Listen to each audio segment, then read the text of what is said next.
ആൾക്കാർ നമ്മുടെ ജീവിതം എടുത്തുകൊണ്ട് പോണത് കണ്ട്. അത് നിസ്സാര കാര്യമല്ല. നമ്മൾ ചില സമയത്ത് മറ്റുള്ളവർ എടുത്തുകൊണ്ട് പോകേണ്ട അവസ്ഥയിലായിപ്പോവും. നമ്മുടെ മെറിറ്റ് 0 ആയിപ്പോവും. അതാണ് ഉടമ്പടി അഡ്രസ്സ് ചെയ്യണത്. മറ്റുള്ളവർ എടുത്തുകൊണ്ട്, ഇപ്പോൾ സാമ്പത്തികമായി ആരെങ്കിലും നമ്മൾ എടുത്തുകൊണ്ട് പോകാതെ നമ്മൾ രക്ഷപ്പെടത്തില്ല.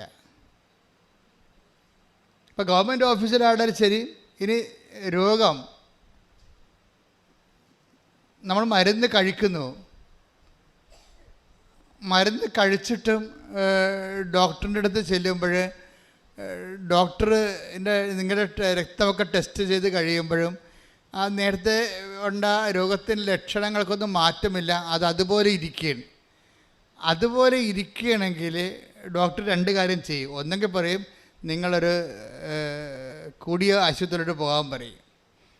ഇത് പറഞ്ഞില്ലെങ്കിൽ ഡോക്ടർ ഉടനെ പറയും ഇന്ന കാര്യങ്ങൾ നിങ്ങൾ ചെയ്തില്ല, നിങ്ങൾ ഡയറ്റ് കീപ്പ് ചെയ്തില്ല, അപ്പം നമ്മൾ പ്രതിയാവും. ഡോക്ടറിനതേ ചെയ്യാൻ പറ്റത്തുള്ളൂ.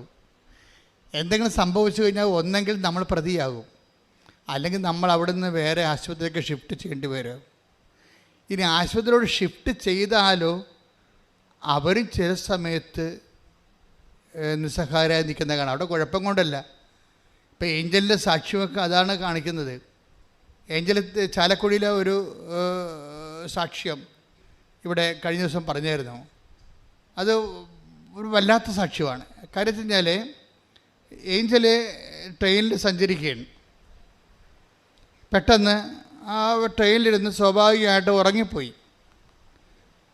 അപ്പോൾ സ്ഥലം കഴിഞ്ഞത് അറിഞ്ഞില്ല.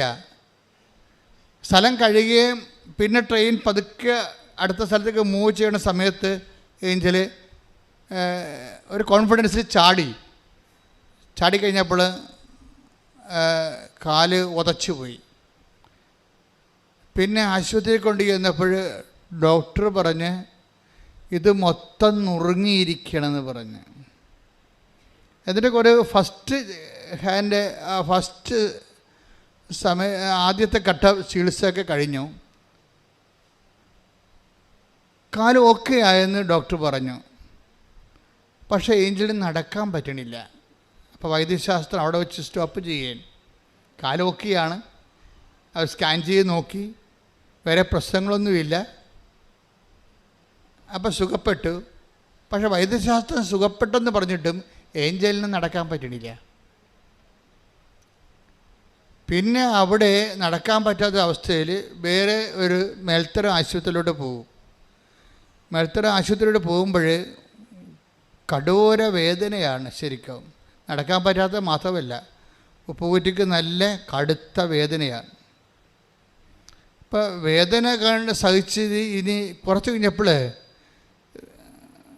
കുറേ ദിവസങ്ങൾ ആശുപത്രി താമസിച്ചിട്ടും അതിനൊരു മാറ്റമില്ല. വേദനയ്ക്കും നടക്കാൻ പറ്റണില്ല, കാല് കുത്താൻ പറ്റണില്ല.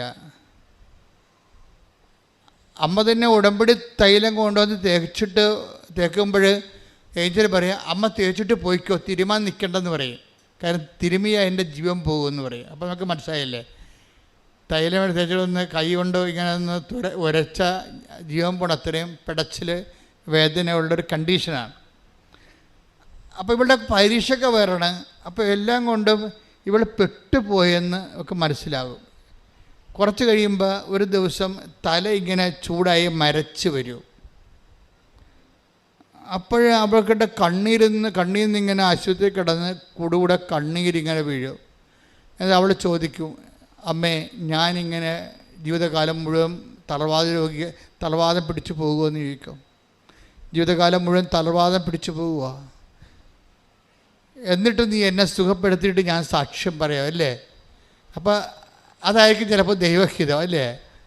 അങ്ങനെ ദൈവത്തെ മഹത്വപ്പെടുത്താൻ വേണ്ടി ദൈവം ചിലപ്പോൾ എന്നെ ഒരു സുവിശേഷത്തിൻ്റെ ഉപകരണമാക്കിയിരിക്കും അല്ലേ? ഇങ്ങനെ കുറേ കാര്യങ്ങൾ അല്ലേ എന്ന് ഇവൾ അമ്മയോട് ചോദിക്കും. കാര്യം അവൾക്ക് നിൽക്കക്കള്ളിയില്ല, അവൾ പെട്ടുപോയെന്നൊക്കെ മനസ്സിലാകും. അപ്പോഴേ ഏഞ്ചലിൻ്റെ അമ്മ സാക്ഷ്യം കേൾപ്പിച്ചു കൊടുക്കും. നമുക്കറിയാലോ, ഇപ്പോൾ ആൾക്കാർ വചനം കേൾക്കുന്ന പോലെ തന്നെയാണ് വചനത്തിൻ്റെ വചനം ആക്ടിവേറ്റ് ആയിട്ടുള്ള, ഇപ്പം നമ്മൾ നെല്ലും ചോറും തമ്മിലുള്ള വ്യത്യാസമാണ് വചനവും സാക്ഷ്യവും തമ്മിലുള്ള വ്യത്യാസം. വചനം നെല്ലാണെങ്കിൽ അത് പുഴുങ്ങിക്കുത്തി ചോറായി എടുത്തതാണ് സാക്ഷ്യം. സാക്ഷ്യം പെട്ടെന്ന് മനസ്സിലാകും, വചനത്തേക്കാൾ പെട്ടെന്ന് സാക്ഷ്യം മനസ്സിലാകും. അത് സാക്ഷ്യം ഇന്ന് ഒത്തിരി ആൾക്കാർ സാക്ഷ്യം ഉപയോഗിക്കുന്നുണ്ട്. ഭക്ഷണം പോലെ, ആധ്യാത്മികവും ഭൗതികവുമായ ഭക്ഷണം പോലെയാണ് ആൾക്കാർ സാക്ഷ്യം ഉപയോഗിക്കുന്നത്.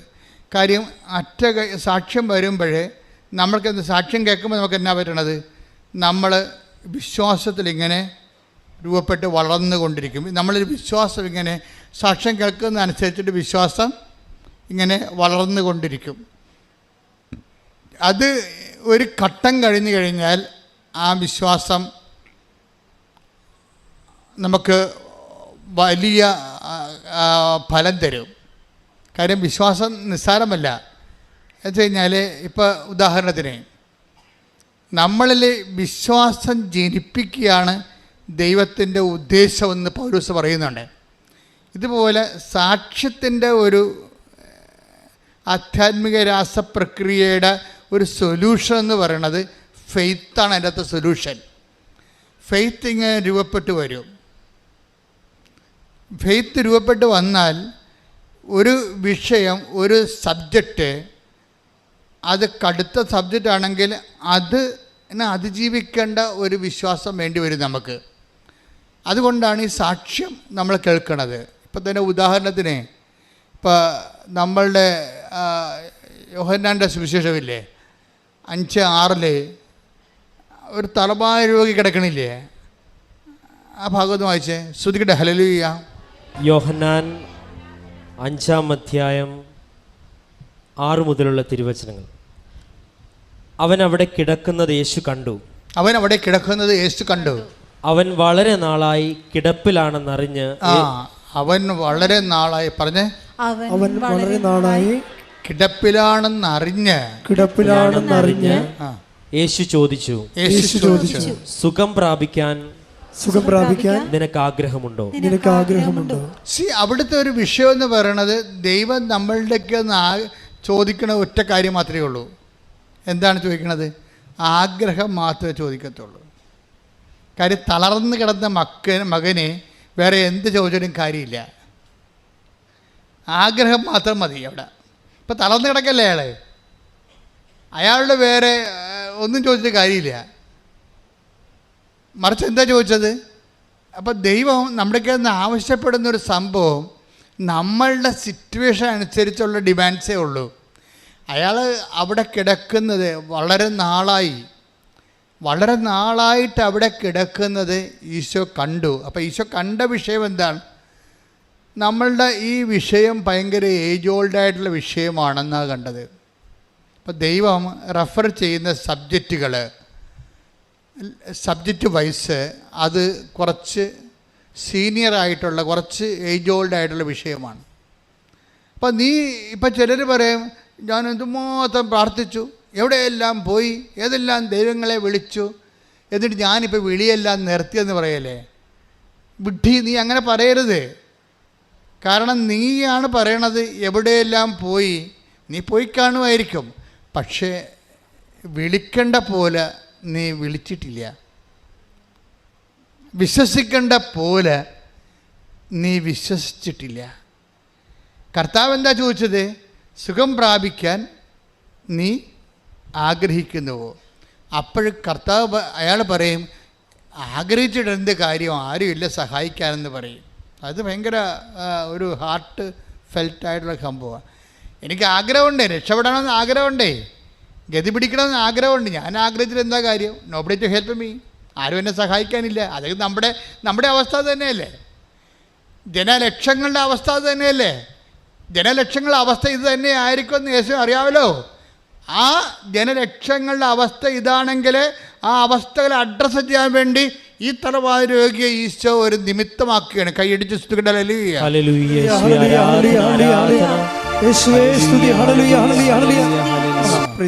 അപ്പൊ ഈശോ അവനോട് ചോദിക്കുന്ന ചോദ്യം എന്താണ്? സുഖം പ്രാപിക്കാൻ നീ ആഗ്രഹിക്കുന്നുവോ? അപ്പോൾ ഇനി ആരും നമ്മളെ സഹായിക്കാനില്ല. നമ്മുടെ സങ്കടങ്ങൾക്ക് ദശാബ്ദങ്ങളുടെ പഴക്കമുണ്ട്. ചില ആൾക്കാർ പറയും 40 വർഷമായി ഞാൻ ഈ വഴിക്ക് വേണ്ടി അന്വേഷിക്കുകയായിരുന്നു, 13 വർഷമായി എനിക്ക് മക്കളില്ല. അപ്പോൾ 13 വർഷമായി മക്കളില്ല, 40 വർഷമായി എനിക്ക് വീട്ടിലേക്ക് പോകാൻ വഴിയില്ല, എൻ്റെ പെൺമക്കളെ കെട്ടാൻ വേണ്ടി ആരും വരണില്ല, വഴിയില്ലാത്ത കാരണം ഞാനിനി ഒരിടത്ത് പോകാനാണ്. ഞാനതെല്ലാം മടുത്ത് നിർത്തി വീട്ടിലങ്ങനെ മരവിച്ച് ഇങ്ങനെ കെട്ടിരിക്കുകയാണ്. കപ്പയൊക്കെ പഴകി കഴിയുമ്പോൾ കപ്പ കെട്ടുപോകുകയില്ലേ, കെട്ട മനസ്സുമായിട്ട് മനുഷ്യനിരിക്കും. അപ്പം നിൻ്റെ ജീവിതം കെട്ട അവസ്ഥയാണോ, അതുപോലെ തന്നെ അതിങ്ങനെ മുനിഞ്ഞ് കത്തുകയാണോ, എണ്ണ കിട്ടാൻ വഴിയില്ലാത്ത അവസ്ഥയാണെങ്കിൽ നിൻ്റെ വഴികളിൽ കർത്താവ് വന്നിട്ട് നിന്നെ ആ നിമിഷം വരെ ആ നിമിഷം പോലും അങ്ങനെ ഒരു അവസ്ഥയിലാണെങ്കിൽ പോലും നിൻ്റെ ഒരു മെരിട്ടും നോക്കാതെ ഒരു ആഗ്രഹത്തിൻ്റെ പുറത്ത് നിന്നെ രക്ഷിക്കാനുള്ള മനസ്സ് ദൈവത്തിനുണ്ടെന്നാണ് മനുഷ്യാവതാരത്തിൻ്റെ രഹസ്യം.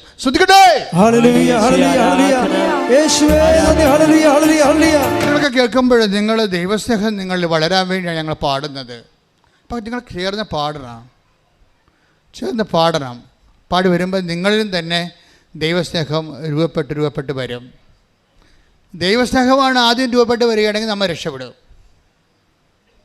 കാര്യം ഇത് ഡീസലും പെട്രോളും തമ്മിൽ വ്യത്യാസമാണ്. ദൈവസ്നേഹം വിശ്വാസവും തമ്മിൽ. വിശ്വാസം ഡീസലാണെങ്കിൽ ദൈവസ്നേഹം പെട്രോളാണ്. പെട്ടെന്ന് കത്തും. ഡീസൽ ഇത്തിരി സമയമെടുക്കും. നിങ്ങൾക്ക് ആദ്യം ദൈവസ്നേഹമാണ് വളർന്നു വരികയാണെന്നുണ്ടെങ്കിൽ പെട്ടെന്ന് ഷൂട്ടപ്പ് ചെയ്യണം, വിശ്വാസം ഷൂട്ടപ്പ് ചെയ്തോളൂ.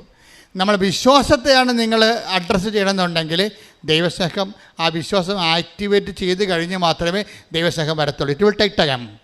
അപ്പോൾ അതെന്താ ചെയ്യേണ്ടത്? അപ്പോൾ നമ്മൾ ദൈവസ്നേഹത്തെ ഫോക്കസ് ചെയ്യണം. പ്രാർത്ഥിക്കുക, കർത്താവായ ദൈവമേ, നിന്റെ പീഡാനുഭവത്തെ പ്രതി കുരിശു മരണത്തെ പ്രതി ഞാൻ നിന്റെ നാമത്തെ വിശ്വസിച്ചുകൊണ്ട് പ്രാർത്ഥിക്കുന്നു. എന്നിൽ ദൈവസ്നേഹത്തെ ദൈവസ്നേഹമെന്ന പുണ്യത്തെ അഭിഷേകം ചെയ്യണമേ. ശ്രുതികടെ ഈശോയുടെ പ്രസൻറ്റേഷൻ ഭയങ്കര അഭിഷേകം നിറഞ്ഞ കാര്യത്തിൽ ഈ മനുഷ്യൻ 38 വർഷമായി തളർവാദ രോഗിയായിട്ട് കിടപ്പിലാണ്. ചില ബൈസ്റ്റാൻഡറായിട്ട് അദ്ദേഹത്തിൻ്റെ ഭാര്യ പണ്ട് ഉണ്ടായി കാണും. അവിടെ ഭാര്യയാണെന്ന് പറഞ്ഞാൽ ഇപ്പം നമുക്കറിയാമല്ലോ. ഞാൻ എൻ്റെ മനസ്സിനെ പലപ്പോഴും പഠിപ്പിച്ചിരിക്കുന്നത് എനിക്ക് ആരുമില്ല എന്ന് തന്നെയാണ്. ആധ്യാത്മികതയുടെ ആദ്യ പാഠം അതാണ്, എനിക്ക് ആരുമില്ല എന്നുള്ളത്. ആധ്യാത്മികയുടെ ശത്രു എന്ന് പറയണത് എനിക്ക് എല്ലാവരും ഉണ്ട് എന്നുള്ളതാണ്. ദൈവം കേൾക്കാൻ ആഗ്രഹിക്കുന്ന 0- സ്റ്റാറ്റസ് എന്ന് പറയണത് വെള്ളമിളകുമ്പോൾ എന്നെ വെള്ളത്തിലേക്ക് ഇറക്കാൻ എനിക്ക് ആരുമില്ല. ഇത് അംഗീകരിക്കാൻ നമ്മൾ തയ്യാറാകണം. മനുഷ്യന്മാരുടെ ഒരു കുഴപ്പം ഇത് അംഗീകരിച്ച് കൊടുക്കത്തില്ല. അതാണ് പ്രശ്നം. ഇത് ദൈവത്തിരുസന്നിധി അംഗീകരിക്കാൻ he's not ready, she's not ready. ഇത് കാര്യം അവരെ തിരിച്ചറിഞ്ഞിട്ടില്ല. Christian spirituality is an awareness that we are zero. എല്ലാവരും ഉണ്ട്, water everywhere but no water to drink. എല്ലാവരും ഉണ്ട്, പക്ഷെ സമയത്ത് ഉപകരിക്കാൻ പറ്റിയ ആരുമില്ല. അത് ജീവിത പങ്കാളി പോലും അതിന് ഒരു പകരമാണെന്ന് കരുതരുത്. നിങ്ങളെ ഭാര്യയും ഭർത്താവിനും ദേവനാണ് ദേവിയാണെന്നൊക്കെ പറയുമ്പോഴേ എനിക്ക് നിങ്ങളെ പട്ടിക്കാടം കൊണ്ട് എറിയാൻ തോന്നും. എന്താ കാര്യം? ഈ ദേവനിൽ നിന്ന് ദേവിയിൽ നിന്ന് നിങ്ങൾ ഇന്നലെ നാളെ പണിമെടുക്കുമെന്ന് എനിക്കറിയാം. കാര്യം ഇത് മനുഷ്യരാണ്. ആവശ്യമില്ലാത്ത ഒന്നും നിങ്ങൾ പ്രതീക്ഷിക്കരുത്. ആവശ്യമില്ലാത്ത എന്തൊക്കെ പ്രതീക്ഷിച്ചിട്ടാണ് മനുഷ്യരെ നിങ്ങൾ ചുമന്നുകൊണ്ട് നടക്കുന്നത്. ചിലപ്പോൾ മക്കളെ ചുമന്ന ആൾക്കാർ പെടൽ കണ്ടിച്ച് വീഴും. ഭർത്താവിനെ ചുമന്നവരും ഭാര്യയെ ചുമന്നവരും ഒക്കെ കുറച്ച് കഴിയുമ്പോൾ പെടൽ കിഴക്കും, താഴെ വെക്കേണ്ടി വരും.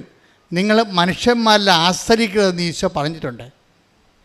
പ്രഭുക്കന്മാരിൽ ആശ്രയിക്കരുത്.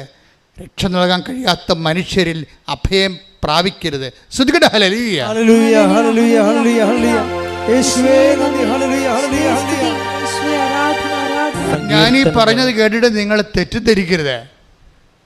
എന്താ പ്രശ്നം എന്ന് വെച്ച് കഴിഞ്ഞാൽ നിങ്ങൾ ഓർക്കും അച്ഛൻ പറഞ്ഞിട്ടുണ്ട് ആരെയും ആശ്രയിക്കരുത്. അങ്ങനെയല്ല ഞാൻ പറഞ്ഞത്. ഞാൻ പറഞ്ഞത് ദൈവത്തിൻ്റെ ആ സ്പേസിൽ ഒരു നിഴൽ പോലും വീഴാതിരിക്കാൻ ശ്രദ്ധിക്കണം. മറ്റുള്ളവരുടെ നിങ്ങൾക്ക് പലർക്കും വന്നിരിക്കുന്നത് ദൈവത്തിൻ്റെ സ്പേസിലാണ് നിങ്ങൾ സ്നേഹിക്കുന്ന ആൾക്കാർ പലരും ഇരിക്കണത്. ഇത് വലിയൊരു കഷ്ടപ്പെട്ട പരിപാടിയാണ്.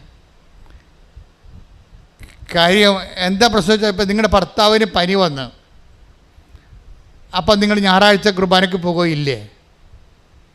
തള്ളക്ക് പണ്ട് കുർബാനയ്ക്ക് പോകാൻ ഇത്തിരി ബുദ്ധിമുട്ടുള്ള ആളാണ്. ഇപ്പം അതും പറഞ്ഞ് ഭർത്താവിൻ്റെ പനിയും പറഞ്ഞ് വീട്ടിൽ നിൽക്കുകയാണ്. എന്താണ് അയാൾ അവിടെ കിടന്ന് ചോദിക്കുന്നത്? നിനക്ക് ഞാനാണോ വരുന്നത് കുർബാനയാണോ വരുന്നതെന്ന് ചോദിക്കും. ചോദിക്കുമ്പോൾ നമുക്ക് തോന്നും ഇട്ടച്ചും പോയാൽ പിന്നെ തിരിച്ചു വരുമ്പോൾ ഈ മനുഷ്യൻ വീട്ടിൽ എന്ത് ചെയ്യും എന്ന് വെച്ചുകൊണ്ട് നമ്മൾ ദൈവത്തിനെ മറന്നിട്ട് ഇയാളുടെ കൂടെ നിൽക്കും. നിൻ്റെ കാര്യത്തെ അപ്പം തീരുമാനമായി. ഈ ജന്മത്ത് നീ പ്രാർത്ഥിച്ചാലും ദൈവം പറയും ഓടരുതമ്മാവ ആളറിയാമെന്ന് പറയും. പിന്നെ ഇപ്പം കാണിക്കണയൊക്കെ കാര്യം കാണാൻ വേണ്ടിയുള്ള കട്ടായങ്ങളാണ്.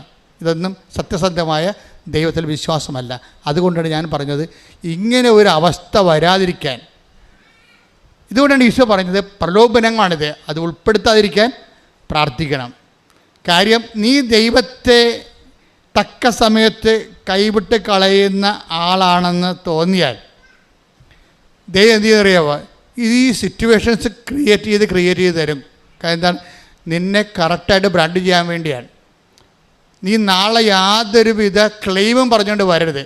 ദൈവത്തിൻ്റെ അതായത് പ്രാർത്ഥനയ്ക്ക് ദൈവത്തിന് ഏറ്റവും ഇഷ്ടമില്ലാത്ത സംഭവം ക്ലെയിമാണ്. നമ്മുടെ സീറോ ക്ലെയിമിലേക്ക് എപ്പോഴും നമ്മൾ നിൽക്കുക. അതായത് നമ്മളെ സംബന്ധിച്ചിടത്തോളം നാളെ ഒരു ക്ലെയിം നിൻ്റെ ദൈവ തിരുസന്നിധി നീ ഉയർത്തിയിട്ട് അവകാശവാദം ഉന്നതിക്കാൻ പറ്റുന്ന രീതിയിൽ വരാതിരിക്കാൻ വേണ്ടി നിനക്ക് നിൻ്റെ യഥാർത്ഥ അവസ്ഥയെ കാണിക്കാൻ വേണ്ടി.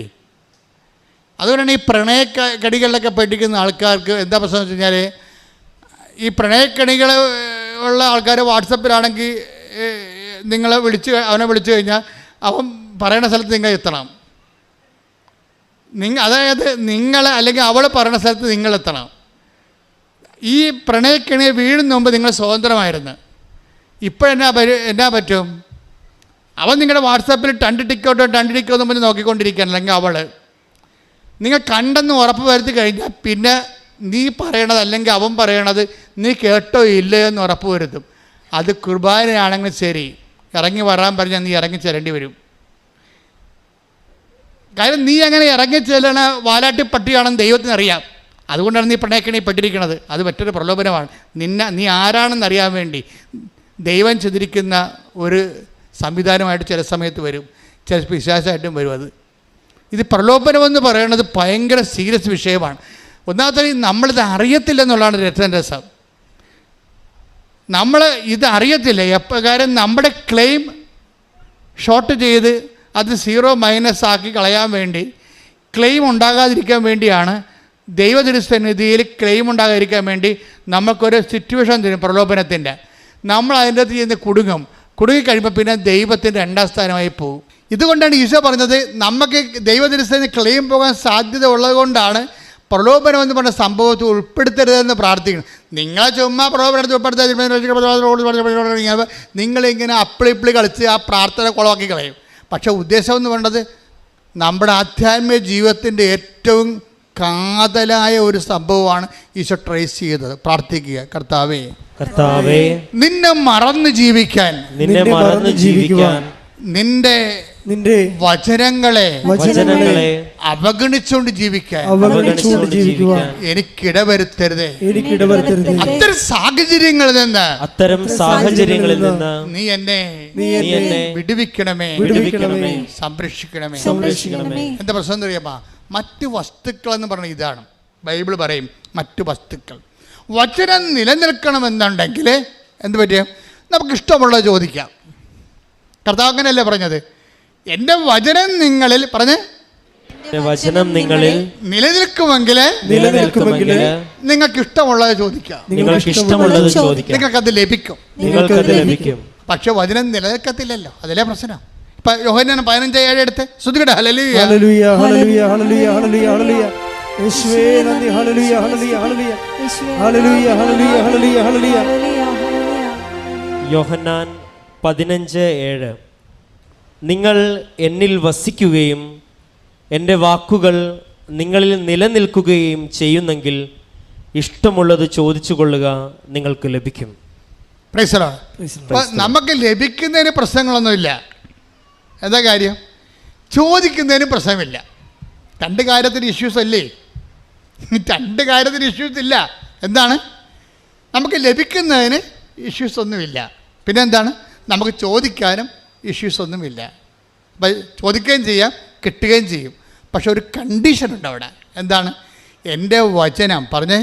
എൻ്റെ വചനം. യോഹന്നാൻ 15:7. യോഹന്നാൻ 15:7 എൻ്റെ വചനം.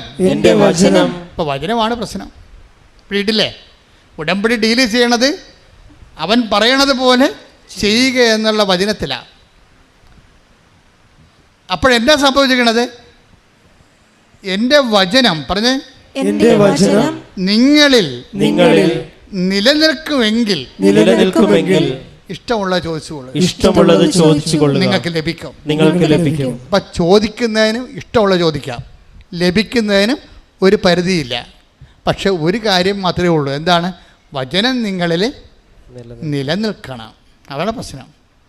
വചനം നിലനിൽക്കാത്തതിൻ്റെ കാരണം എന്താ? കുറേ കാര്യം. വചനം നിങ്ങളെപ്പോഴും ശ്രദ്ധിക്കേണ്ടത്, ആധ്യാത്മികമായിട്ട് തന്ത്രജ്ഞരാണെങ്കിലേ, സ്പിരിച്വൽ തിയോളജി, സ്പിരിച്വൽ സയൻസ് നിങ്ങൾക്കറിയാമെങ്കിൽ ഈ വചനം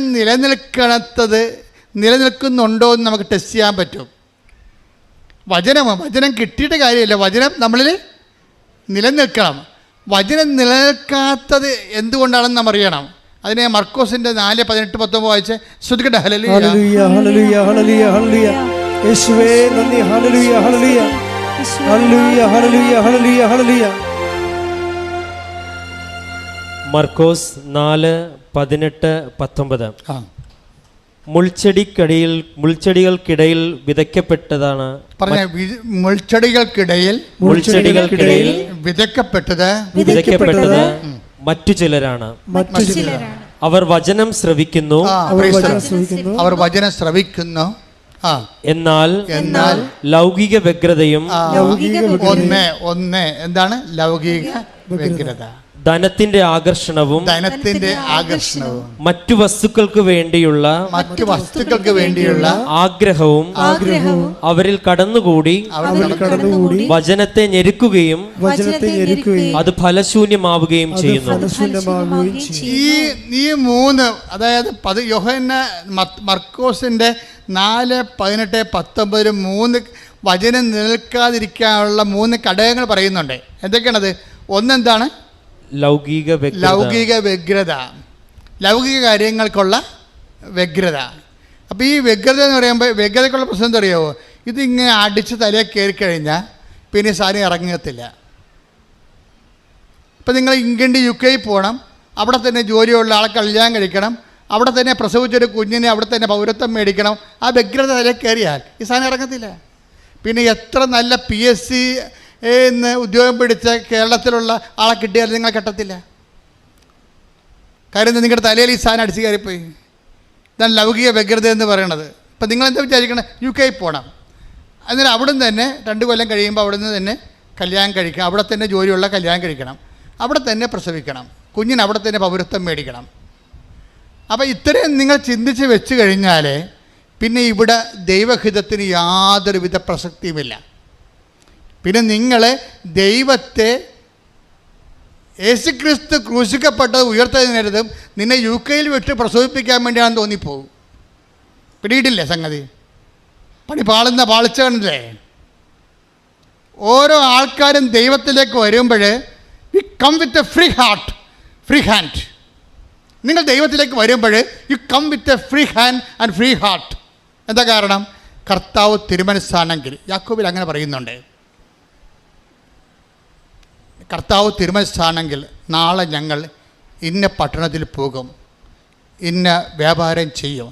Take the word of God. ശ്രുതിക്കട്ടെ. ഹല്ലേലൂയ. ഹല്ലേലൂയ ഹല്ലേലൂയ ഹല്ലേലൂയ ഹല്ലേലൂയ. യാക്കോബ് 4:15.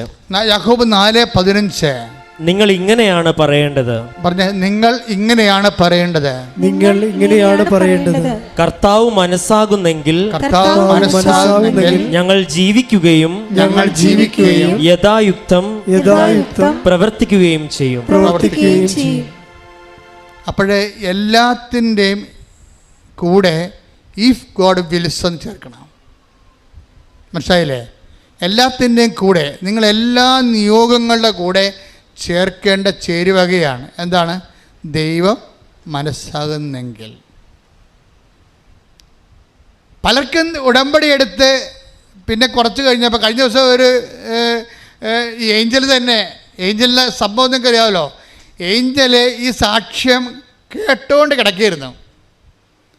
വേദന അവളെ കുത്തി വേദനിപ്പിച്ച് കിളച്ച് മറിച്ചുകൊണ്ടിരിക്കുകയാണ്. അപ്പോൾ വേദനയെങ്കിലും ഒന്ന് കുറയാൻ വേണ്ടി ഏഞ്ചൽ മാതാവിനോട് പറയും, അമ്മേ എത്ര പേർക്ക് സ്വപ്നം കാണുന്ന അമ്മ, എത്ര പേര് അമ്മയെ സ്വപ്നം കാണുന്നു. ഉടമ്പടിയുടെ ഏറ്റവും വലിയ, നമ്മളിപ്പോൾ ഈ കാലം ഉടമ്പടി ഇങ്ങനെ മൂത്ത് റൈപ്പായി വന്നൊരു കാലഘട്ടമാണിത്. അപ്പോൾ അമ്മ നേരിട്ട് വരികയും സംസാരിക്കുകയും സ്വപ്നം കാണുകയും വഴി പറഞ്ഞു കൊടുക്കുകയും ഒക്കെ ചെയ്യുന്നുണ്ട്. ഇങ്ങനെ ഒരു പ്രാർത്ഥനാ രൂപത്തിൽ ഇന്ന് വരെ ഞാൻ കേട്ടിട്ടില്ല. നിങ്ങൾ കേട്ടിട്ടുണ്ടെന്ന് എനിക്കറിയത്തില്ല. അതായത് ആദ്യമായിട്ടാണ് ഇങ്ങനെയൊക്കെ കേൾക്കണത്. അപ്പോൾ ഏഞ്ചൽ അമ്മയോട് പറയും, അമ്മേ എനിക്ക് ആരുമില്ല, എൻ്റെ അവസ്ഥ കണ്ടില്ലേ, ഞാൻ ജീവിക്കുമോ, എനിക്ക് പരീക്ഷ എഴുതി, എനിക്കൊരു ജീവിതം ഉണ്ടോ എന്നൊക്കെ അമ്മയോട് കിടന്ന് കരഞ്ഞുകൊണ്ട് ചോദിക്കും. അപ്പോൾ എത്ര പേർക്ക് അമ്മ സ്വപ്നത്തിൽ രക്ഷപ്പെടാമെന്ന്. എനിക്കൊരു അടയാളം തരാൻ പറയും, എനിക്ക് ജീവിക്കണ്ടേ ജീവിക്കും, കാര്യം എൻ്റെ കാലം എന്നെങ്ങുന്നില്ല, ശരീരം മരവിച്ചു എന്നു. അന്ന് രാത്രിയാകുമ്പോൾ ഒരു 3 മണിയാകും. 3 മണിയാകുമ്പോൾ സമയഘടികാരം നെഞ്ചിൽ ചാർത്തിയ ഒരു സ്ത്രീ വരും. എന്നിട്ട് ഇവളുടെ കയ്യെ കയറി പിടിക്കും, എഴുന്നേക്കാൻ പറയും. എഴുന്നേക്കാൻ പറയുമ്പോൾ അവൾ പറയും, എനിക്ക് എഴുന്നേക്കാൻ പാടില്ലെന്ന് പറയും. എനിക്ക് എഴുന്നേക്കാൻ പാടില്ല, പറ്റത്തില്ല, ഭയങ്കര വേദനയാണ്. ഉടനെ ഇവള്, ഞാനല്ലേ പറയണത്, മറ്റുള്ളവരുടെ മുമ്പിൽ, യുവാക്കന്മാരുടെ മുമ്പിൽ, യുവതികളുടെ മുമ്പിൽ നിന്നെ ഞാൻ സാക്ഷിയാക്കും, നീ എഴുന്നേക്കാൻ പറയും. ഉടനെ ഇവൾ എഴുന്നേക്കും. എഴുന്നേറ്റ് നടക്കാൻ തുടങ്ങും. എത്രയോ ദിവസങ്ങളായ പാവം എഴുന്നേറ്റിട്ട്.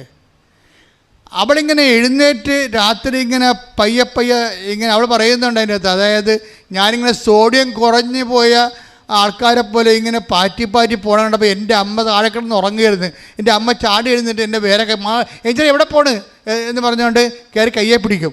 അപ്പോൾ ഏഞ്ചൽ പറയും, അമ്മേ എൻ്റെ കയ്യെ പിടിച്ചിരിക്കുന്ന പരിശുദ്ധ അമ്മയാണ്, എന്നോട് നടക്കാൻ വേണ്ടിയിട്ട് അമ്മ എൻ്റെ കൂടെ നടക്കുകയാണ്. ഉടനെ പറയും, എൻ്റെ പെറ്റമ്മയും പരിശുദ്ധ അമ്മയും എൻ്റെ ഇടവും വലവും പിടിച്ചുകൊണ്ട് എന്നെ ആശുപത്രിയിൽ നടത്തി തിരിച്ചു കൊണ്ടുവന്ന് കിടത്തി.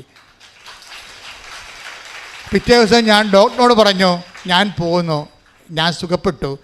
രാത്രി ഞാൻ എല്ലാവരെയും വിളിച്ച് പറഞ്ഞു, അമ്മ വന്നിട്ടുണ്ടായിരുന്നു, എന്നെ കണ്ടു, എന്നെ കൈപിടിച്ചു, എന്നെ കൈപിടിച്ച് നടത്തിയെന്ന്. ശ്രുതികട്ടെ. ഹല്ലേലൂയ. കൃപാസനം ആധ്യാത്മികത ഈ തലമുറയോടുള്ളൊരു പ്രതികാരമാണ്. കാരണം ഞാൻ അച്ഛനായ കാലം മുതൽ ഇങ്ങനെ യേശു ഏകരക്ഷകനെന്നുള്ള ബൈബിളിൻ്റെ അടിസ്ഥാന വെളിപാട്, അതിൻ്റെ പേരിൽ ദൈവം നമുക്ക് മധ്യസ്ഥരായി തന്ന വിശുദ്ധന്മാരെയും സർവോപരി ലോകത്തിന് യേശുവിനെ നൽകിയ അമ്മയെപ്പോലും നിഷേധിച്ചുകൊണ്ട് നമ്മുടെ സഭാതലങ്ങളിൽ പോലും ഒരു മുന്നേറ്റം ഉണ്ടായിട്ടുണ്ട്. ഇപ്പോഴെന്നാ പറ്റിയിരിക്കണത്? അതിനെല്ലാം എതിരെയുള്ള ദൈവത്തിൻ്റെ പദ്ധതികൾ വെളിവാക്കിക്കൊണ്ട് പരിശുദ്ധ അമ്മയിലുള്ള അനുഭവത്തിലൂടെ യേശുവിനെ കണ്ടെത്തി ജീവിക്കുന്ന സാക്ഷാത്കാരത്തിലേക്ക് കേരള സഭയെയും ലോകസഭയെയും ദൈവം തിരികെ കൊണ്ടുവരികയാണ്.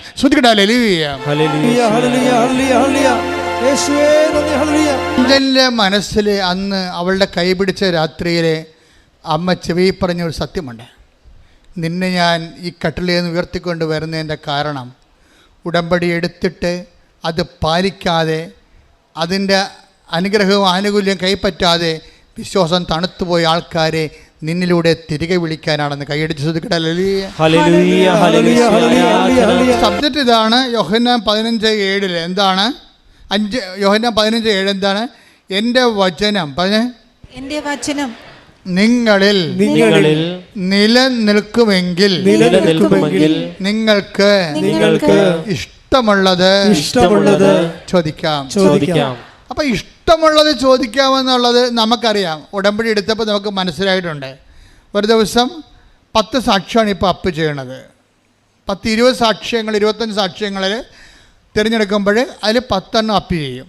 അപ്പോൾ 10 എണ്ണം അപ്പ് ചെയ്യുമ്പോൾ ഓൾമോസ്റ്റ് ഓൾ സബ്ജക്റ്റ് ഡീൽ ചെയ്യുന്നുണ്ട്.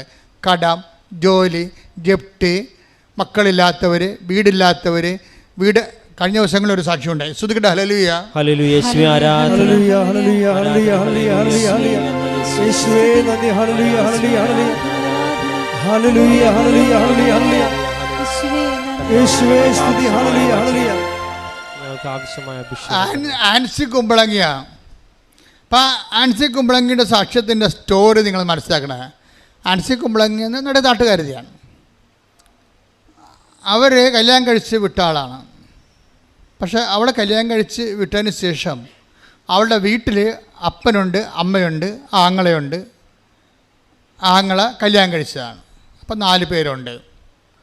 പക്ഷേ എന്നാ പറ്റിയ വെച്ചാൽ ആങ്ങള മദ്യപാനം തുടങ്ങി. അപ്പോഴത് രാത്രിയും പകലും കുടിക്കാൻ തുടങ്ങി. അപ്പോൾ പിന്നെ എന്താ, കുടി വന്നു കഴിഞ്ഞാൽ വെളി ഉണ്ടാകത്തില്ലല്ലോ. ജീവിതത്തെക്കുറിച്ച് വെളിവില്ല, വരുമാനമില്ല, ജീവിക്കാൻ മാർഗമില്ല. ഭാര്യ വഴക്കിട്ട് പോയി. എവിടെയാണെന്ന് ആർക്കും അറിയാൻ പാടില്ല. ആ രീതിയിൽ പോയി കളഞ്ഞ്.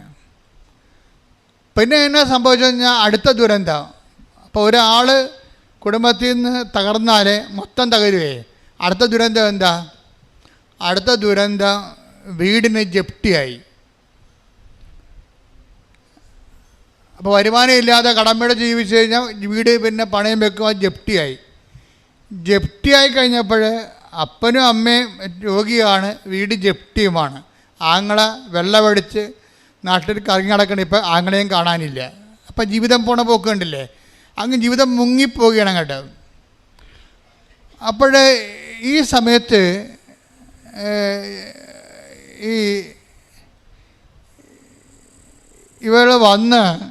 ഈ ആൻസി വന്ന് ഉടമ്പടി എടുക്കും. ഉടമ്പടി എടുക്കുമ്പോൾ ഉണ്ടാകുന്ന കുറേ പ്രശ്നങ്ങൾ വെച്ച് കഴിഞ്ഞാൽ അവൾക്ക് ഈ ആങ്ങള മദ്യപാനം ഉപേക്ഷിക്കണം. അമ്മയ്ക്ക് മാനസിക രോഗമായിരുന്നു. ആങ്ങളെ മദ്യപാനം ചെയ്ത് വീട് വിട്ട് ഇറങ്ങി. ആങ്ങളുടെ ജീവിതം തീർന്നപ്പോൾ അതിൻ്റെ വ്യസനം തലക്കടിച്ചിട്ട് അമ്മ, ആൻസി പറയണത്, ഞാൻ വീട്ടിൽ ചെന്നിട്ട് പോലും അമ്മയ്ക്ക് എന്നെ മനസ്സിലായില്ല. ഇരുട്ടത്ത് കുത്തിയിരിക്കണ കണ്ട് അമ്മയ്ക്ക് എന്നെ നിങ്ങളൊന്ന് നോക്കിയാൽ ആ കുടുംബത്തിൻ്റെ അവസ്ഥ കണ്ട. മകൾ കയറി ചെന്നിട്ട് അമ്മയ്ക്ക് തിരിച്ചറിയാൻ കഴിയുന്നില്ലെങ്കിൽ എന്തൊരു മാനസികാവസ്ഥ ഇരിക്കും. അതിൻ്റെ ഇടയ്ക്കാണ് വീടിന് ജപ്തി വരണത്. പിന്നെ ജപ്തി എന്ന് വെച്ചാൽ അവർ ഈ ആൻസി തന്നെ ഭർത്താവുമായിട്ട് ആലോചിച്ച്, ഭർത്താവ് നല്ല ഭർത്താവാണെന്ന് തോന്നുന്നത്. അദ്ദേഹം പറഞ്ഞ് നമുക്ക് കടമൊക്കെ മേടിച്ചാലും വീട് വിട്ട് അവർ ഇറങ്ങിപ്പോയാൽ ശരിയാകത്തില്ലല്ലോ. അപ്പോൾ വീട് വിട്ടു പോകാതിരിക്കാൻ വേണ്ടി നമുക്ക് കടം മേടിച്ചാലും ജപ്തി പരിഹരിക്കാം. കാര്യം അവർ രണ്ടുപേരും ദിവസകൂലി പണിക്കാരാണ്, അല്ല വലിയ പണക്കാരല്ല, ദിവസകൂലിയായിട്ട് കിട്ടിയിട്ടുള്ള ആൾക്കാരാണ്. പക്ഷെ അവർക്ക് മനസ്സുള്ളത് കാരണം അപ്പനും അമ്മയും അവിടെ താമസിക്കുന്ന സ്ഥലത്തുനിന്ന് പോകാതിരിക്കാൻ വേണ്ടി അവർ കടം മേടിച്ച് ജപ്തി ഒഴിവാക്കി കൊടുത്ത്. പക്ഷേ ജപ്തി ഒഴിവാക്കി കൊടുത്തു കഴിഞ്ഞപ്പോൾ ഉണ്ട് അടുത്ത കുരിശു തന്നെ. എന്നാ കുരിശു വന്നത്? ഭയങ്കര പ്രളയം വന്ന് മഴ പെയ്ത് ഭയങ്കര പ്രളയമായി. വീട് ഒടിഞ്ഞു പോയി. വീട് പഴയ വീടായിരുന്നു, അത് ഒടിഞ്ഞു പോയിട്ട്, അത് ഇടിഞ്ഞു പോയിട്ട് അപ്പനും അമ്മയും അകത്തായിപ്പോയി. പിന്നെ മരിച്ചില്ല. ഇവർ രണ്ടുപേരും കൂടി ചെന്ന് അപ്പനും അമ്മനും പുറത്താക്കിയിട്ട് പോയി ഒരു വാടക വീട് കണ്ടുപിടിച്ച് അപ്പനും അമ്മനും വീട്ടിലോട്ട് മാറ്റി. അപ്പോൾ ഈ ഉടമ്പടി എന്നിട്ട് ഈ ഉടമ്പടി നമുക്ക് ഉടമ്പടിയിലൂടെ പോകുമ്പോഴാണ് വീടൊക്കെ ഒടിഞ്ഞ് വീഴണം നോക്കണം. പക്ഷേ ഇവർ പരാജയപ്പെടാൻ തയ്യാറല്ല. അവരെ പ്രത്യക്ഷീണ പ്രാർത്ഥനയും ചൊല്ലി അതിൻ്റെ ഇടയ്ക്കുള്ള ഉടമ്പടിയുടെ നിങ്ങളിപ്പോൾ ഈശോ എന്നാ പറഞ്ഞത്? എൻ്റെ വചനം നിങ്ങളിൽ നിലനിൽക്കുമെങ്കിൽ. അപ്പോൾ വചനം നിലനിൽക്കാൻ വേണ്ടിയാണ് നമ്മൾ പ്രേക്ഷിത പ്രവർത്തനങ്ങളൊക്കെ ചെയ്യണത്. അത് ഓർത്തേക്കണം.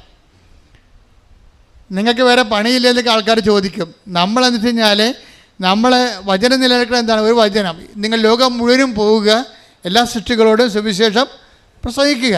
അപ്പോൾ പ്രസംഗിക്കാൻ നമുക്ക് ചാതുര്യമില്ലാത്തത് കൊണ്ടാണ് നമ്മൾ കൃപാസനം പത്രം മേടിച്ച് കൊടുക്കണത്. അപ്പോൾ വചനം നിവർത്തിയാക്കുകയാണ്. എന്താ കാര്യം? നമ്മൾ വചനത്തിൽ നിലനിന്ന് കഴിഞ്ഞാൽ ഇഷ്ടമുള്ള ചോദിക്കാമെന്ന് ഈശോ പറഞ്ഞിട്ടുണ്ടല്ലോ. അപ്പോൾ എപ്പോഴും നിങ്ങൾ പ്രേക്ഷിത പ്രവർത്തനം ചെയ്യുമ്പോൾ ഓർക്കണം, ഈ ഉടമ്പടിയുടെ മെയിൻ സംഭവം പ്രേക്ഷിത പ്രവർത്തനമാണ്. അല്ലാതെ പ്രത്യക്ഷ പ്രാർത്ഥന മാത്രമല്ല, പ്രേക്ഷിത പ്രവർത്തനമാണ് ഇതിൻ്റെ സംഭവം. അതിൻ്റെ ഇവാഞ്ചലേഷൻ പ്രവർത്തനം, അതായത് ക്രിസ്തു ക്രൂശിക്കപ്പെട്ട സാഹചര്യം, അത് ലോകത്തിന് പാപത്തിന് പരിഹാരമായിട്ടാണ്. അപ്പോൾ മനുഷ്യൻ്റെ പാപങ്ങൾ മോചിക്കപ്പെടുന്നെങ്കിൽ സുവിശേഷത്തിൽ അവൻ വിശ്വസിക്കണം. അപ്പോൾ സുവിശേഷത്തിൽ വിശ്വസിക്കണമെങ്കിൽ അവൻ യേശുക്രിസ്തുവിന്റെ നാമത്തെ അനുതാപപ്പെടണം. അപ്പം അനുതാപമാണ് പ്രഘോഷിക്കപ്പെടേണ്ടത്. അത് ഭൂമിയുടെ അതിർത്തി വരെ അനുതാപം പ്രഘോഷിക്കപ്പെടാൻ വേണ്ടിയാണ് സുവിശേഷം പ്രഘോഷിക്കുന്നത്. സുവിശേഷം പ്രഘോഷിക്കുന്നത് സുവിശേഷത്തെ വിശ്വസിക്കാനാണ്.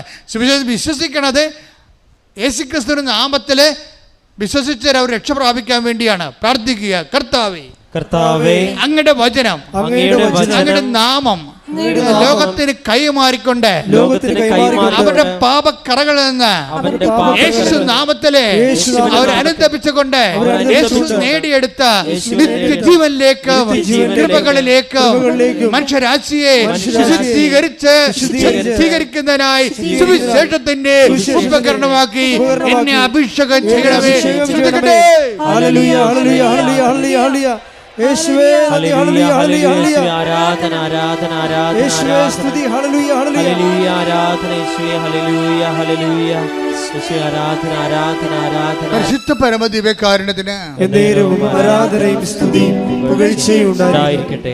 ഇത് ഈ സുവിശേഷം കൈമാറ്റപ്പെടണം, വചനം ആൾക്കാർ വിശ്വസിക്കണം, വിശ്വസിച്ച് യേശുനാമത്തിൽ പാപക്ഷമ സ്വീകരിക്കണം എന്നുള്ള ദൈവത്തിൻ്റെ ഒരു ആഗ്രഹമാണത്. നമ്മുടെ ആഗ്രഹമല്ലത്.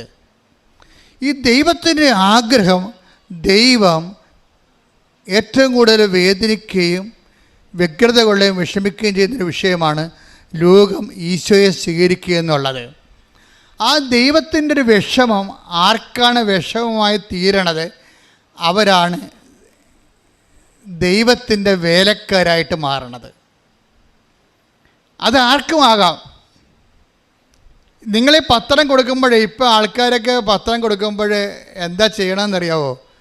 ഞാൻ ഇന്ന് വെളുപ്പിന് ഒരു സാക്ഷ്യം വായിച്ചു. ശ്രുതിക്കട്ടെ, ഹല്ലേലൂയ ഹല്ലേലൂയ യേശുവേ ആരാധന ഹല്ലേലൂയ ഹല്ലേലൂയ ഹല്ലേലൂയ ഹല്ലേലൂയ അഭിഷേകത്താൽ നിറയ്ക്കണമേ ഈശോയെ.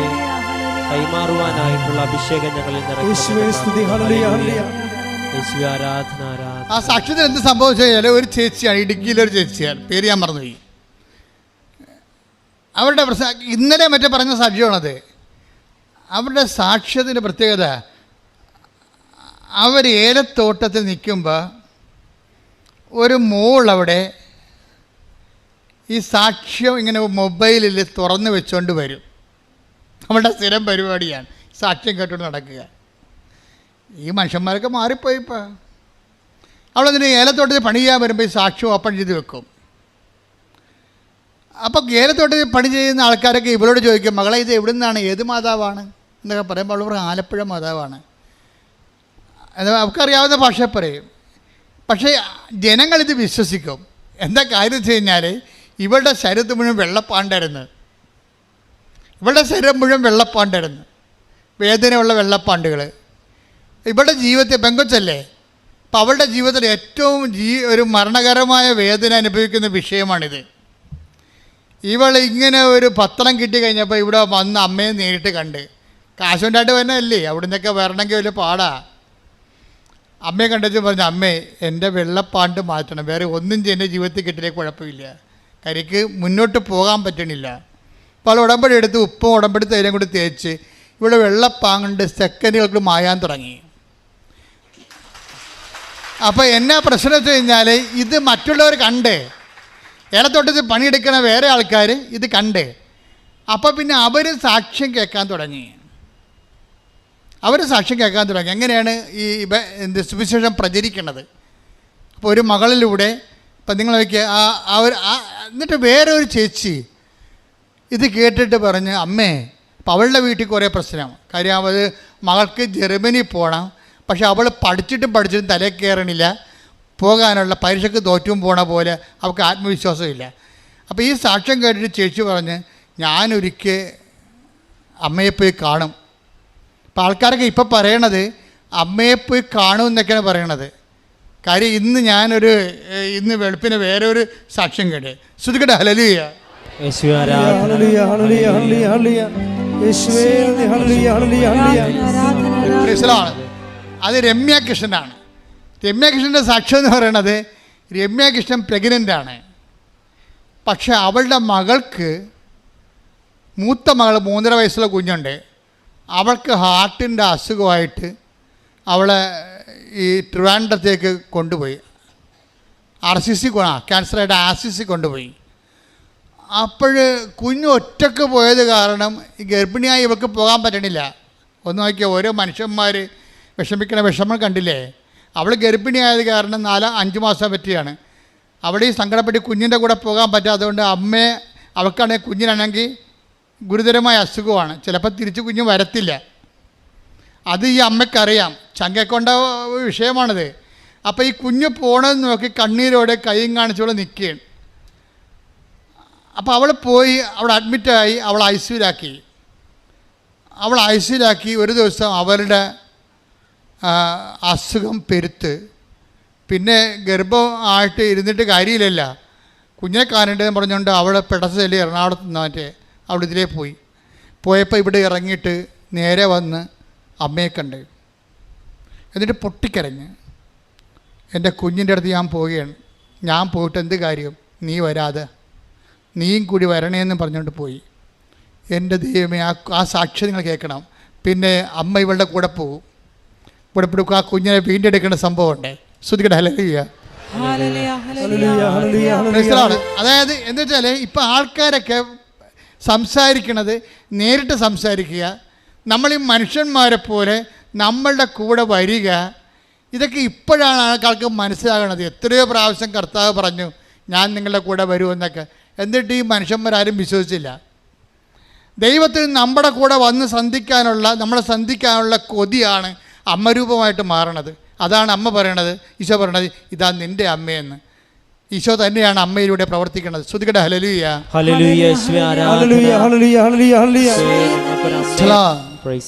അപ്പോഴേ നമ്മൾ ആ ഇടുക്കിയിലെ സാക്ഷിയല്ലേ പറഞ്ഞുകൊണ്ടിരിക്കുന്നത്. അത് കേട്ട ഒരു ചേച്ചി, ആ ചേച്ചിയുടെ മോൾക്ക് ഇതുപോലെ പഠന തകർച്ചയാണ്, പ്രൊഫഷൻ തകർച്ചയാണ്. അപ്പോൾ അവർ നോക്കിയിട്ട് അവരുടെ മുമ്പിൽ മാർഗമൊന്നുമില്ല. അപ്പോൾ അവർ പറയണത് എനിക്കും ഒരു ദിവസം അമ്മയെ പോയി കാണണം, എൻ്റെ മകളുടെ കാര്യങ്ങൾ പറയണം. പക്ഷേ എന്നിട്ട് അവരെന്നാ ചെയ്ത്, അവർ പറഞ്ഞ് നാളെ മുതൽ ഞാനും ഏലത്തോട്ടത്തിൽ പണിക്ക് വരാം, എൻ്റെ കാശില്ല, ആലപ്പുഴ വരാൻ കാശില്ല, അതുകൊണ്ട് ഞാനും ഏലത്തോട്ടത്തിൽ പണിക്ക് വരാം. അപ്പോൾ ഏലത്തോട്ടത്തിൽ പണിക്ക് ചെന്ന് ഒരാഴ്ച കഴിയപ്പോൾ അവർക്ക് 4000 രൂപ കിട്ടി. ആ 4000 രൂപയും കൊണ്ട് അവരിവിടെ വരും, അമ്മയെ കാണും, ഉടമ്പടി ചെയ്യും. പിന്നെ ഉടമ്പടിയിൽ ഇവരെന്താ ചെയ്യുന്ന, ആദ്യ കാലങ്ങളിൽ ഇവർക്ക് ഉടമ്പടിയിൽ ഇവർ പത്രം കുറച്ചൊക്കെ കൊടുക്കും, കുറച്ച് കൊടുക്കത്തില്ല. മകളും കുറച്ച് കൊടുക്കും, കുറച്ച് കൊടുക്കത്തില്ല. എന്നിട്ട് അത് കാര്യമായിട്ട് എടുത്തില്ല അവർ പത്രം കൊടുക്കണത്. കാര്യം അതിൻ്റെ അകത്തല്ല കാര്യം ഇരിക്കണത്. ശരിക്കും പറഞ്ഞാൽ സുവിശേഷം കൈമാറ്റത്തിലാണല്ലോ കാര്യം ഇരിക്കണത്. ദൈവത്തിൻ്റെ കാര്യം ഇരിക്കണത്, ദൈവത്തിന് വേണ്ടി പ്രയോജനമുള്ള കാര്യങ്ങൾ ചെയ്യാതെ നിങ്ങൾക്ക് മാത്രം പ്രയോജനമുള്ള കാര്യങ്ങൾ നിങ്ങൾ ചെയ്യും, പ്രത്യക്ഷത്തിന് പ്രാർത്ഥന ചൊല്ലിക്കൊണ്ടിരിക്കും. ഇവിടെയാണ് ആൾക്കാർക്ക് പറ്റണത്. ദൈവത്തിന് പ്രയോജനമുള്ള കാര്യങ്ങളൊന്നും ചെയ്യത്തില്ല. ദൈവം പറഞ്ഞ കാര്യങ്ങൾ, ഞാൻ രോഗിയായിരുന്നു നിങ്ങളെന്നെ സന്ദർശിച്ചു, ഞാൻ കാരാഗ്രഹവാസിയായിരുന്നു നിങ്ങളെന്നെ സന്ദർശിച്ചു, എനിക്ക് വിശന്നു നിങ്ങളെനിക്ക് ഭക്ഷണം തന്നു, ഞാൻ നഗ്നനായിരുന്നു നിങ്ങളെന്നെ ഉടുപ്പിച്ചു, ആ കാര്യങ്ങളൊന്നും ആൾക്കാർക്ക് ഒന്നും കൊടുക്കത്തില്ല. ഇത് അവർ ഈ പ്രത്യക്ഷ പ്രാർത്ഥനയും ചൊല്ലിക്കൊണ്ട് അങ്ങനെ ഇരിക്കും. അത് തന്നെ പരിപാടി. അങ്ങനെ കുറച്ച് ചെയ്യാതെ എന്നിട്ട് ഇവരുടെ ഉടമ്പടി ശരിക്കും ഫ്രൂട്ടാകുന്നില്ല. അപ്പോൾ പിന്നെ വീണ്ടും ഒന്ന് ഉടമ്പടി പുതുക്കാൻ നേരത്തെ പിന്നെ കുഞ്ഞിന് പരീക്ഷയായി. അപ്പോൾ അവൾ എറണാകുളത്ത് വന്നപ്പോൾ ആ എറണാകുളത്ത് നിന്ന് പിന്നെ ഇവിടെ വന്ന് ഉടമ്പടി പുതുക്കിയിട്ട് രണ്ടാമത് ഇവർ ഉടമ്പടി പുതുക്കിയിട്ട് പോകുന്ന ഒരു കാഴ്ച ഉണ്ട്. ഉടമ്പടി പുതുക്കിയിട്ട് പോകുമ്പോൾ അവർ പറയണ് ഞാനിനി എൻ്റെ ഉടമ്പടി കറക്റ്റ് ചെയ്യും. അതിൽ എൻ്റെ നാട്ടിൽ കൂടി തമിഴ്നാട്ടിലേക്ക് ഒരു വണ്ടി പോകുന്നുണ്ട്. അപ്പോൾ ഞാനിവിടെ വന്ന് തമിഴ് പത്രമോ ഹിന്ദി പത്രമൊക്കെ വാങ്ങിച്ച്, എന്നിട്ട് എനിക്ക് ആ തമിഴ് വണ്ടിയിൽ എനിക്കറിയാവുന്നൊരു കണ്ടക്ടറുണ്ട്. ഞാൻ എൻ്റെ വീട്ടിൽ നിന്ന് ഭക്ഷണമൊക്കെ റെഡിയാക്കി പത്രം പിടിച്ച് ഞാൻ ഈ ബസ് സ്റ്റോപ്പിൽ പോകും. കുറേ ഉണ്ട്, 2-3 കിലോമീറ്റർ ഉണ്ട്. ആ തമിഴ് വണ്ടി പോകുന്ന ബസ് സ്റ്റോപ്പിലേക്ക് പോകാൻ വേണ്ടി. അവരോടെ പോയിച്ചും വണ്ടി വരുമ്പോൾ കണ്ടക്ടറിനോട് പറയും, നിങ്ങൾ ഈ വണ്ടി എങ്ങോട്ടാണ് പോകണമെന്ന് ചോദിക്കും. അപ്പോൾ ഇത് തേനിയിലോട്ടാണ്. അപ്പം ഇത് തമിഴ് പത്രമാണ്, നിങ്ങൾക്ക് മനസ്സുണ്ടെങ്കിൽ ഇഷ്ടമുണ്ടെങ്കിൽ ഈ ദൈവവേല ചെയ്യണം, ഇത് നിങ്ങളവിടെ വിതരണം ചെയ്യണമെന്ന് പറയും. പരിചയം ഉണ്ടായിരുന്നത് കൊണ്ടും അതുകൊണ്ട് ആ ചേട്ടൻ പോയി തമിഴ് പത്രം മേടിച്ച് തേനി കൊണ്ടുപോയി വിതരണം ചെയ്യും. എന്നിട്ട് ഇവിടെ കയ്യിരിക്കുന്ന പൊതിച്ചോറ് കൊണ്ടുവന്ന് ആ സ്ഥലത്തുള്ള ഇടുക്കിയിലുള്ള ഗവൺമെൻറ് ആശുപത്രിയിൽ പോയിട്ട് അവിടെ ഇരിക്കണ ഇരിപ്പ് രോഗികളെയും ബൈസ്റ്റാൻഡേഴ്സിനെയും കണ്ടിട്ട് ഇവർ ഭക്ഷണമൊക്കെ കൊടുക്കും. ഭക്ഷണമൊക്കെ കൊടുക്കുമ്പോൾ നമ്മൾ പ്രത്യക്ഷീണ പ്രാർത്ഥന ചൊല്ലി, വിശ്വാസ പ്രമാണം ചൊല്ലി, മനുഷ്യന്മാർ, നിങ്ങൾക്കറിയോ ഇന്നത്തെ കാലത്ത് ഈ ഉടമ്പടിയുടെ പേരിൽ ഒരു ദിവസം തന്നെ ഒരു 10 ലക്ഷം രൂപയെങ്കിലും മനുഷ്യന്മാർക്ക് കൊടുക്കുന്നുണ്ട്. അതുപോലെ തന്നെ ആയിരക്കണക്കിന് വസ്ത്രങ്ങൾ ആൾക്കാരെ കൊടുക്കുന്നുണ്ട്. ഒരു ദിവസം ഒരു MP ഇവിടെ വന്നപ്പോഴേ എന്നോട് പറഞ്ഞു, അച്ഛനൊരു ആശുപത്രി തുടങ്ങണമെന്ന് പറഞ്ഞു. എന്നിട്ട് എന്താ എന്നോട് പറഞ്ഞേക്കുന്നത്, KPO ഞാൻ ബിഷപ്പ് ആശുപത്രി തുടങ്ങിയില്ല, അച്ഛനും തുടങ്ങാൻ പറഞ്ഞു. അപ്പോൾ അദ്ദേഹം ക്രിസ്ത്യൻ അല്ലാഞ്ഞ കാരണം ഞാൻ പറഞ്ഞു, സാറേ ഇത് രണ്ട് മിഷനാണ്. ഞാൻ ചെയ്യണത്, ഞാനിവിടെ ഒരു ആശുപത്രി തുടങ്ങിയിട്ട് ആൾക്കാർക്ക് മരുന്ന് പകുതി വിലക്ക് കൊടുക്കുന്ന പരിപാടിയല്ല ഇത്. ജനങ്ങളെ തന്നെ കൊടുക്കാൻ വേണ്ടി എക്വിപ്പാക്കുകയാണ്. അവരുടെ കൈവശം എത്ര അപ്പമുണ്ടോ ഈശോ ചോദിച്ചില്ലേ, അത് കൊണ്ടുവരാൻ പറഞ്ഞില്ലേ. അപ്പം ജനങ്ങളുടെ കൈവശമുള്ളത് എന്താണ്? വിശ്വാസമോ അപ്പമോ വസ്ത്രമോ പണമോ ഭക്ഷണമോ എന്താണ്? അതുകൊണ്ട് അവരെ കൊണ്ട് തന്നെ ഞാൻ കൊടുപ്പിക്കുക. ശരിക്കും പറയണേ, ബൈബിളിൻ്റെ ഒരു കാഴ്ചപ്പാട് ആ രീതിയിലാണ്. അല്ല എവിടെയെങ്കിലും ഒരു സെൻട്രലൈസ് ചെയ്തിട്ട് ഒരു ഇൻസ്റ്റിറ്റ്യൂഷൻ ഉണ്ടാക്കിയിട്ട് അവസാനം ആശുപത്രി കച്ചവടമാണ്, വിദ്യാഭ്യാസം കച്ചവടമാണെന്നുള്ള ചീത്തപ്പേരാണ് നമ്മൾ ഇത്തരങ്ങൾ കഷ്ടപ്പെട്ട് നമുക്ക് ഉണ്ടായത്. കഷ്ടപ്പെടാനുള്ള എല്ലാം കൃത്യ ആവശ്യമുള്ള അഭിഷിക്തന്മാർ സന്യസ്തരുമൊക്കെ ശരിക്കും ജീവിതം ഒഴിഞ്ഞു വെച്ച് ഈ ആശുപത്രികളിലും വിദ്യാഭ്യാസ സ്ഥാപനങ്ങളൊക്കെ ആത്മാർത്ഥമായിട്ട് കഷ്ടപ്പെട്ടാണ് സ്ഥാപനം നിലനിൽക്കുന്നത്. പക്ഷേ പേരെന്താ? കച്ചവടമാണെന്ന പേര്. പക്ഷെ എനിക്കതറിയാവുന്നതുകൊണ്ട് ഞാൻ പണ്ട് പോലെ സുവിശേഷ കൈമാറ്റത്തിന് ഈ വേറെ ഒരു നിലവാരം തരാൻ വേണ്ടി എപ്പോഴും കർത്താവിനോട് പ്രാർത്ഥിക്കുമായിരുന്നു. പക്ഷേ എനിക്ക് ഉടമ്പടി തരുമെന്ന് എനിക്കറിയത്തില്ലായിരുന്നു. പക്ഷേ അമ്മ തരുമ്പോൾ അമ്മ ആഗ്രഹിക്കുന്ന കൃപാവര പദ്ധതിയാണ് പ്രത്യക്ഷ പ്രാർത്ഥനയിലൂടെ നമുക്ക് തന്ന കൃപാവര പദ്ധതിയായിട്ടാണ് ഇപ്പോഴേ ഈ ജനങ്ങളെ അവരുടെ കൃപയിൽ നിന്നും അവരുടെ വിശ്വാസത്തിൽ നിന്നും അവരുടെ സമൃദ്ധിയിൽ നിന്നും അവർ ദാനം ചെയ്യുമ്പോൾ സുവിശേഷത്തിൻ്റെ ആളായ്മയായിട്ട് ജനങ്ങൾ തന്നെ കൺവേർട്ട് ചെയ്യുകയാണ്.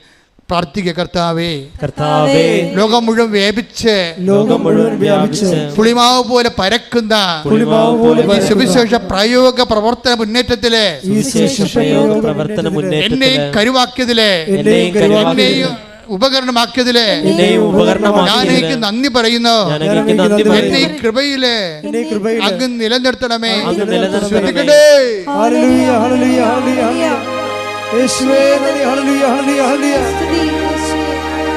അപ്പോൾ ഈ ചേച്ചി കൃത്യമായിട്ട് രണ്ടാമത് ഘട്ടത്തെ പുതുക്കി കഴിഞ്ഞപ്പോൾ ഉടമ്പടിയുടെ സ്പിരിറ്റ് മനസ്സിലാക്കിയപ്പോൾ അതിൻ്റെ മിഷൻ കൃത്യമായിട്ട് ദൈവസ്നേഹത്തോടെ ചെയ്യാൻ തുടങ്ങി. കാര്യം വെച്ചാൽ വെറുതെ കൊടുക്കുകയല്ല, ഉറപ്പ് വരുത്തും. നമ്മളെ കൊടുക്കണ നമ്മളെ കൊടുക്കണ ഭക്ഷണം അർഹമായ സ്ഥലത്താണ് കൊടുക്കണമെന്ന് ഉറപ്പ് വരുത്തിയിട്ട് അവരോട് കർത്താവിനെക്കുറിച്ച് പറയും. കൊടുത്തിട്ട് പോരുകയല്ല പ്രശ്നം. അങ്ങനെ പറയാൻ പറ്റാത്ത ചാതുര്യമില്ലാത്തവർക്കാണ് പത്രം കൊടുക്കണത്. മനസ്സിലായില്ല? പത്രം കൊടുത്താൽ ചെറുക്കെ പറയാൻ പറ്റത്തില്ല, അറിയത്തില്ല പറയാൻ. അതുകൊണ്ട് പത്രം കൊടുക്കും. പത്രം കൊടുക്കുമ്പോൾ എന്താണ്? ചവർ പോലെ സാക്ഷ്യം പെയ്ത് കിടക്കുകയില്ലേ പത്രത്തിലെ അടയാളങ്ങളും അത്ഭുതങ്ങളും വീര്യപ്രവൃത്തികളും സുവിശേഷ കാലത്തിൻ്റെ ഒരു പുതിയ കാല പതിപ്പുകളാണ് നിങ്ങളുടെ കയ്യിൽ വരണത്. അത് തൊടുന്നപ്പോൾ പ്രാർത്ഥിക്കുമ്പോൾ അത് വെച്ച് പ്രാർത്ഥിക്കുമ്പോഴൊക്കെ ദൈവം അതെല്ലാം ആൻസർ ചെയ്യപ്പെടുന്നുണ്ട്. അപ്പോൾ ഇത് നമ്മളെ കൃത്യമായിട്ട് സത്യസന്ധമായിട്ട് ഇതിൽ നമ്മുടെ വിശ്വാസത്തിൻ്റെ മുതൽ മുടക്കിയാൽ, ദൈവസ്നേഹത്തിൻ്റെ മുതൽ മുടക്കിയാൽ, പ്രത്യാശയുടെ മുതൽ മുടക്കിയാൽ ഇതിന് കറക്റ്റ് റൈറ്റായിട്ടുള്ള റിട്ടേൺസ് ഉണ്ടെന്ന് ഇപ്പോഴേ എല്ലാവർക്കും മനസ്സിലായി. അതുകൊണ്ടാണ് ആൾക്കാരിപ്പോഴേ പഴയതുപോലെ പമ്മലൊന്നുമില്ല. നേരിട്ട് ചൊവ്വേ എത്ര വഴക്ക് കേട്ടാലും ആക്ഷേപിച്ചാലും അവർ പറയും നാളെ നിങ്ങളും വരും. ഇപ്പം ഞാനിപ്പോൾ ഇടുക്കിയിലെ ചേടുത്തി ആലപ്പുഴയ്ക്ക് കൂട്ടുവരാൻ വേണ്ടി ഒരു ചേടുത്തിയോട് പറഞ്ഞ് ഞാൻ വരാമെന്ന് പറഞ്ഞു. പക്ഷെ വരണ ദിവസം വിളിക്കാൻ ചെന്നപ്പോഴുണ്ടല്ലോ, അവിടെ ഒരു ബ്രദറുണ്ടായിരുന്നു. പണ്ട് മാതാവിനെ ഇല്ലാതെയൊക്കെ പ്രസംഗിച്ച് നടന്ന ബ്രദറാണെന്ന് തോന്നണം. ബ്രദർ പറഞ്ഞ്, നിങ്ങൾക്ക് എന്താ പ്രായം? ഇവിടെ തന്നെ ഉണ്ടല്ലോ 100,000 മാതാവ് എല്ലാ പള്ളിയിലും, പിന്നെ നിങ്ങളെന്തിനാ വഴി കെട്ടിയെടുത്ത് ആലപ്പുഴ ഓടണത്, ഇവിടെ നിൽക്കാൻ പറഞ്ഞു. അപ്പോൾ ഉടനെ ഈ ചേർത്തി പറഞ്ഞ്, അയാളെ ഭർത്താവിനെ വിഷമിപ്പിച്ചുകൊണ്ട് നിങ്ങളൊന്നും വരണ്ട, ഞാൻ ഒറ്റയ്ക്ക് പോയിക്കൊള്ളാമെന്ന് പറഞ്ഞു. ഒറ്റയ്ക്ക് പോകണമെങ്കിൽ അവർക്ക് പ്രശ്നമുണ്ട്, അവർക്ക് ഛർദ്ദിക്കും, ചിലപ്പോൾ ഛർദ്ദിച്ചാൽ ബോധം കെട്ടുപോകും. അപ്പോൾ അമ്മയോട് പറഞ്ഞു, അമ്മേ വണ്ടിയെ കയറി കഴിഞ്ഞ് ഞാൻ ഒറ്റയ്ക്കേ ഉള്ളു, ആരും എൻ്റെ കൂടെ വരാമെന്ന് പറഞ്ഞവരും വരണില്ല, ഞാൻ ഛർദ്ദിച്ച് ബോധം കെട്ടാൽ പിന്നെ അവസ്ഥ എനിക്കറിയാവില്ല, എന്നാലും ഞാൻ പോകും. വിശ്വാസം ഇൻവെസ്റ്റ് ചെയ്യണ രീതി കണ്ടില്ലേ? എന്നിട്ട് അവർ പറയണേ, ഞാൻ ഇവിടെ വന്ന് അമ്മയെ കണ്ട് ഞാൻ തിരിച്ചു പോകുമ്പോൾ ഞാൻ വീട്ടിൽ ഇരിക്കണ പോലെയാണ് എനിക്ക് തോന്നിയതെന്ന്, വണ്ടിയിലിരിക്കുമ്പോഴൊക്കെ. എന്താണ്? അമ്മ കൂടെ ഉണ്ട്. ശരിക്കും പറഞ്ഞാൽ വിശ്വാസമെന്ന് പറഞ്ഞിട്ട് കാര്യമില്ല, ദൈവം പറയും, വിശ്വാസം കാണിക്കാൻ പറയും. നമ്മുടെ കൈവശം എന്തുണ്ടെന്ന്, നിങ്ങളുടെ കൈവശമുള്ള വിശ്വാസം ദൈവം പറയും, കാണിക്കാൻ പറയും. കാര്യം എന്താ പ്രശ്നം വെച്ച് കഴിഞ്ഞാൽ, നമ്മളുടെ ജീവിതത്തിൻ്റെ ഒരു പ്രത്യേകത, നമ്മളെ സംബന്ധിച്ചിടത്തോളം ഇപ്പോൾ ഉദാഹരണത്തിന് ആ തളവായ രോഗിയുടെ കാര്യം തന്നെ എടുത്തേ. തളവായ രോഗിക്ക്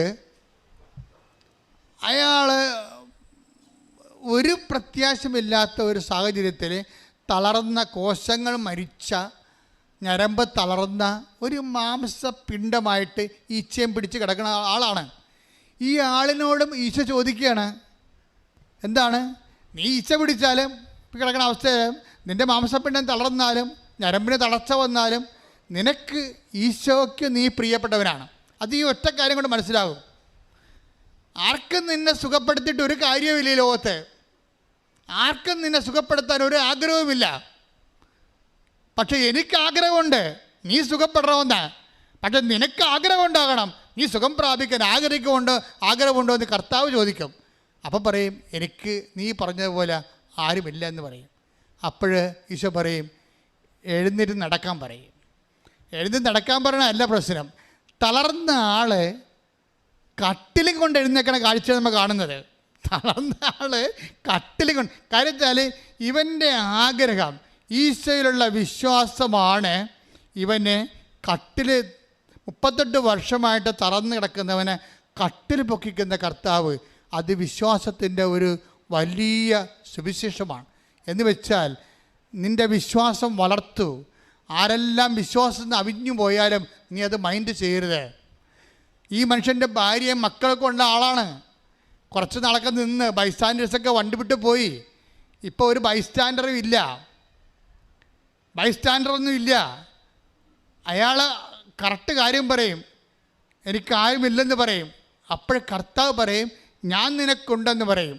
കാര്യം ഭാര്യയെ കണ്ടോ ഭർത്താവിനെ കണ്ടോ മക്കളെ കണ്ടോ അല്ല നിന്ന് ഞാൻ ജനിപ്പിച്ചത്, എന്നെ കണ്ടാണെന്ന് പറയും. കടിക് ശ്രുതികട പരമ ദിവ്യകാരുണ്യത്തിന് നമ്മൾ ആൻസി കുമ്പളങ്ങിയുടെ സാക്ഷ്യം പറഞ്ഞുകൊണ്ടിരിക്കുകയായിരുന്നു. അതെന്നെ സംഭവിച്ചു കഴിഞ്ഞാൽ, ആൻസി കുമ്പളങ്ങി ഇപ്പോഴത്തെ സ്റ്റാറ്റസ് എന്താണ്? അവർ ജപ്തി നടപടി വന്നു, ജപ്തി ഇന്ന് കടം മേടിച്ച് ജപ്തി അപ്പൻ്റെ അമ്മയുടെയും ജപ്തി ഒഴിവാക്കി കൊടുത്തു. അപ്പോൾ ഇവർ കടക്കാരായി. അപ്പം എന്നാ പറ്റി, പ്രളയവും മഴയും വന്നിട്ട് വീടൊടിഞ്ഞ് വീണ് പിന്നെ അപ്പനെയും അമ്മയും കൊണ്ടുപോയി വാടകയ്ക്കാക്കി. അമ്മയാണെങ്കിൽ ഓർമ്മയില്ല. മകൻ മദ്യപാനത്തിൽ തേരാപ്പാര നടന്നിട്ട് നാട് വിട്ട് പോയിരിക്കുക. ഇങ്ങനെ തകർന്ന ഒരു ജീവിതം, എല്ലാം തീർന്ന് അങ്ങനെ പോവുകയാണ്. പിന്നെ മരിക്കണം വരെ മകളായിരിക്കുമ്പോൾ നമുക്ക് നോക്കണമല്ലോ എന്ന് വിചാരിച്ചുകൊണ്ട് ഇവരുടെ മനസ്സ് മാറുന്നില്ല. ഇവർ കുറച്ച് കഴിഞ്ഞ് പറഞ്ഞു, അപ്പനും അമ്മയും ഒരു വീട് നമുക്ക് ശരിക്ക് കൊടുക്കാം. എപ്പോഴും ജീവിതകാലത്ത് എങ്ങനെ അവർ മരിക്കുമ്പോൾ വാടക വീട്ടിൽ കിടന്ന് മരിക്കണം ശരിയല്ലല്ല, അതൊരു മനുഷ്യത്വമാണ് ശരിക്കും പറഞ്ഞാൽ. അപ്പോൾ എന്നിട്ട് ഇവർ ഭാര്യയും ഭർത്താവും കൂടി ലോൺ എടുത്തിട്ട് ഒരു ആ പൊളിഞ്ഞു പോയ വീട്ടിൽ വേറൊരു വീട് ഉണ്ടാക്കിയെടുക്കും. വലിയ കുഴപ്പമില്ലാത്തൊരു വീട് കുഴപ്പമില്ലാത്തൊരു വീടുണ്ടാക്കിയെടുത്ത് കഴിയുമ്പോൾ ഉടമ്പടിക്കാലമാണ്. എന്നുവെച്ചാൽ ഈ സുഖം പ്രാപിക്കാൻ നിനക്ക് ആഗ്രഹമുണ്ടോ എന്ന് ചോദിച്ചില്ലേ? അതെന്തിൻ്റെ ആഗ്രഹം? ഈശോയിൽ അടിസ്ഥാനപ്പെടുത്തിയാണ് ഈ ആഗ്രഹം വരണത്. അപ്പം അവൻ പറഞ്ഞ് എനിക്ക് ആഗ്രഹം ഉണ്ടെന്ന് പറയും. കാര്യം എന്താണ്? നീ എൻ്റെ കൂടെ നിൽക്കുന്നുണ്ടല്ലോ, നീ എൻ്റെ അരികെ നിൽക്കുന്നുണ്ടല്ലോ, ഞാൻ ഉടമ്പടി എടുത്തിട്ടുണ്ടല്ലോ. ഉടമ്പടിയുടെ ബേസ്മെൻറ്റിലാണ് ഈ ആഗ്രഹം നിലനിൽക്കുന്നത്. അപ്പോഴെന്താണ്? നമ്മളെ കടം മേടിച്ച് അപ്പനും അമ്മയ്ക്കും വീട് വാങ്ങിച്ച് കൊടുത്താലും എന്താണ്, നമ്മൾ ഉടമ്പടി എടുത്തിട്ടുണ്ടല്ലോ, കർത്താവ് ഇന്നല്ലെങ്കിൽ നാളെ അത് വർക്കൗട്ട് ചെയ്യിക്കും. അതാണ് അവരുടെ വിശ്വാസം. ആ വിശ്വാസത്തെ ഞാൻ ഇവരുടെ വിശ്വാസം ഡെവലപ്പ് ചെയ്യാൻ വേണ്ടി വീട് കർത്താവ് ചിലപ്പോൾ ഉന്തിയിട്ടതായിരിക്കും, നമുക്കറിയത്തില്ല. ഇതിനകത്ത് ഈ ഉടമ്പടി എടുക്കുന്ന കാലത്തെ പലതരത്തിലുള്ള തകർച്ചകളുണ്ടാകും. നമ്മൾ അതിനെങ്ങനെ റെസ്പോണ്ട് ചെയ്യണമെന്ന് നോക്കാൻ വേണ്ടിയാണ്. പക്ഷേ ഇവർ തോറ്റു കൊടുക്കാൻ തയ്യാറല്ല. ഇവർ പറയണ പുതിയ കടത്തിൻ്റെ ജപ്തിക്ക് കടമുണ്ടായിരുന്നു, അതൊഴിച്ചു, ഇനി ഈ വീടിന് കടമുണ്ടാവും, എന്നാലും അപ്പനും അമ്മയും സ്വന്തം വീട്ടിൽ കിടന്ന് മരിക്കുമല്ലോ, മക്കളെ ജീവിച്ചിരിക്കുമ്പോൾ അതല്ലേ അവരോട് ചെയ്യാൻ പറ്റുന്ന ഏറ്റവും വലിയ പുണ്യമെന്ന് പറഞ്ഞുകൊണ്ട് ഇവർ വീടുണ്ടാക്കി കൊടുക്കും. അവർ പറയണേ, ആ വീട് ഉണ്ടാക്കണേനെ ഞങ്ങൾക്ക്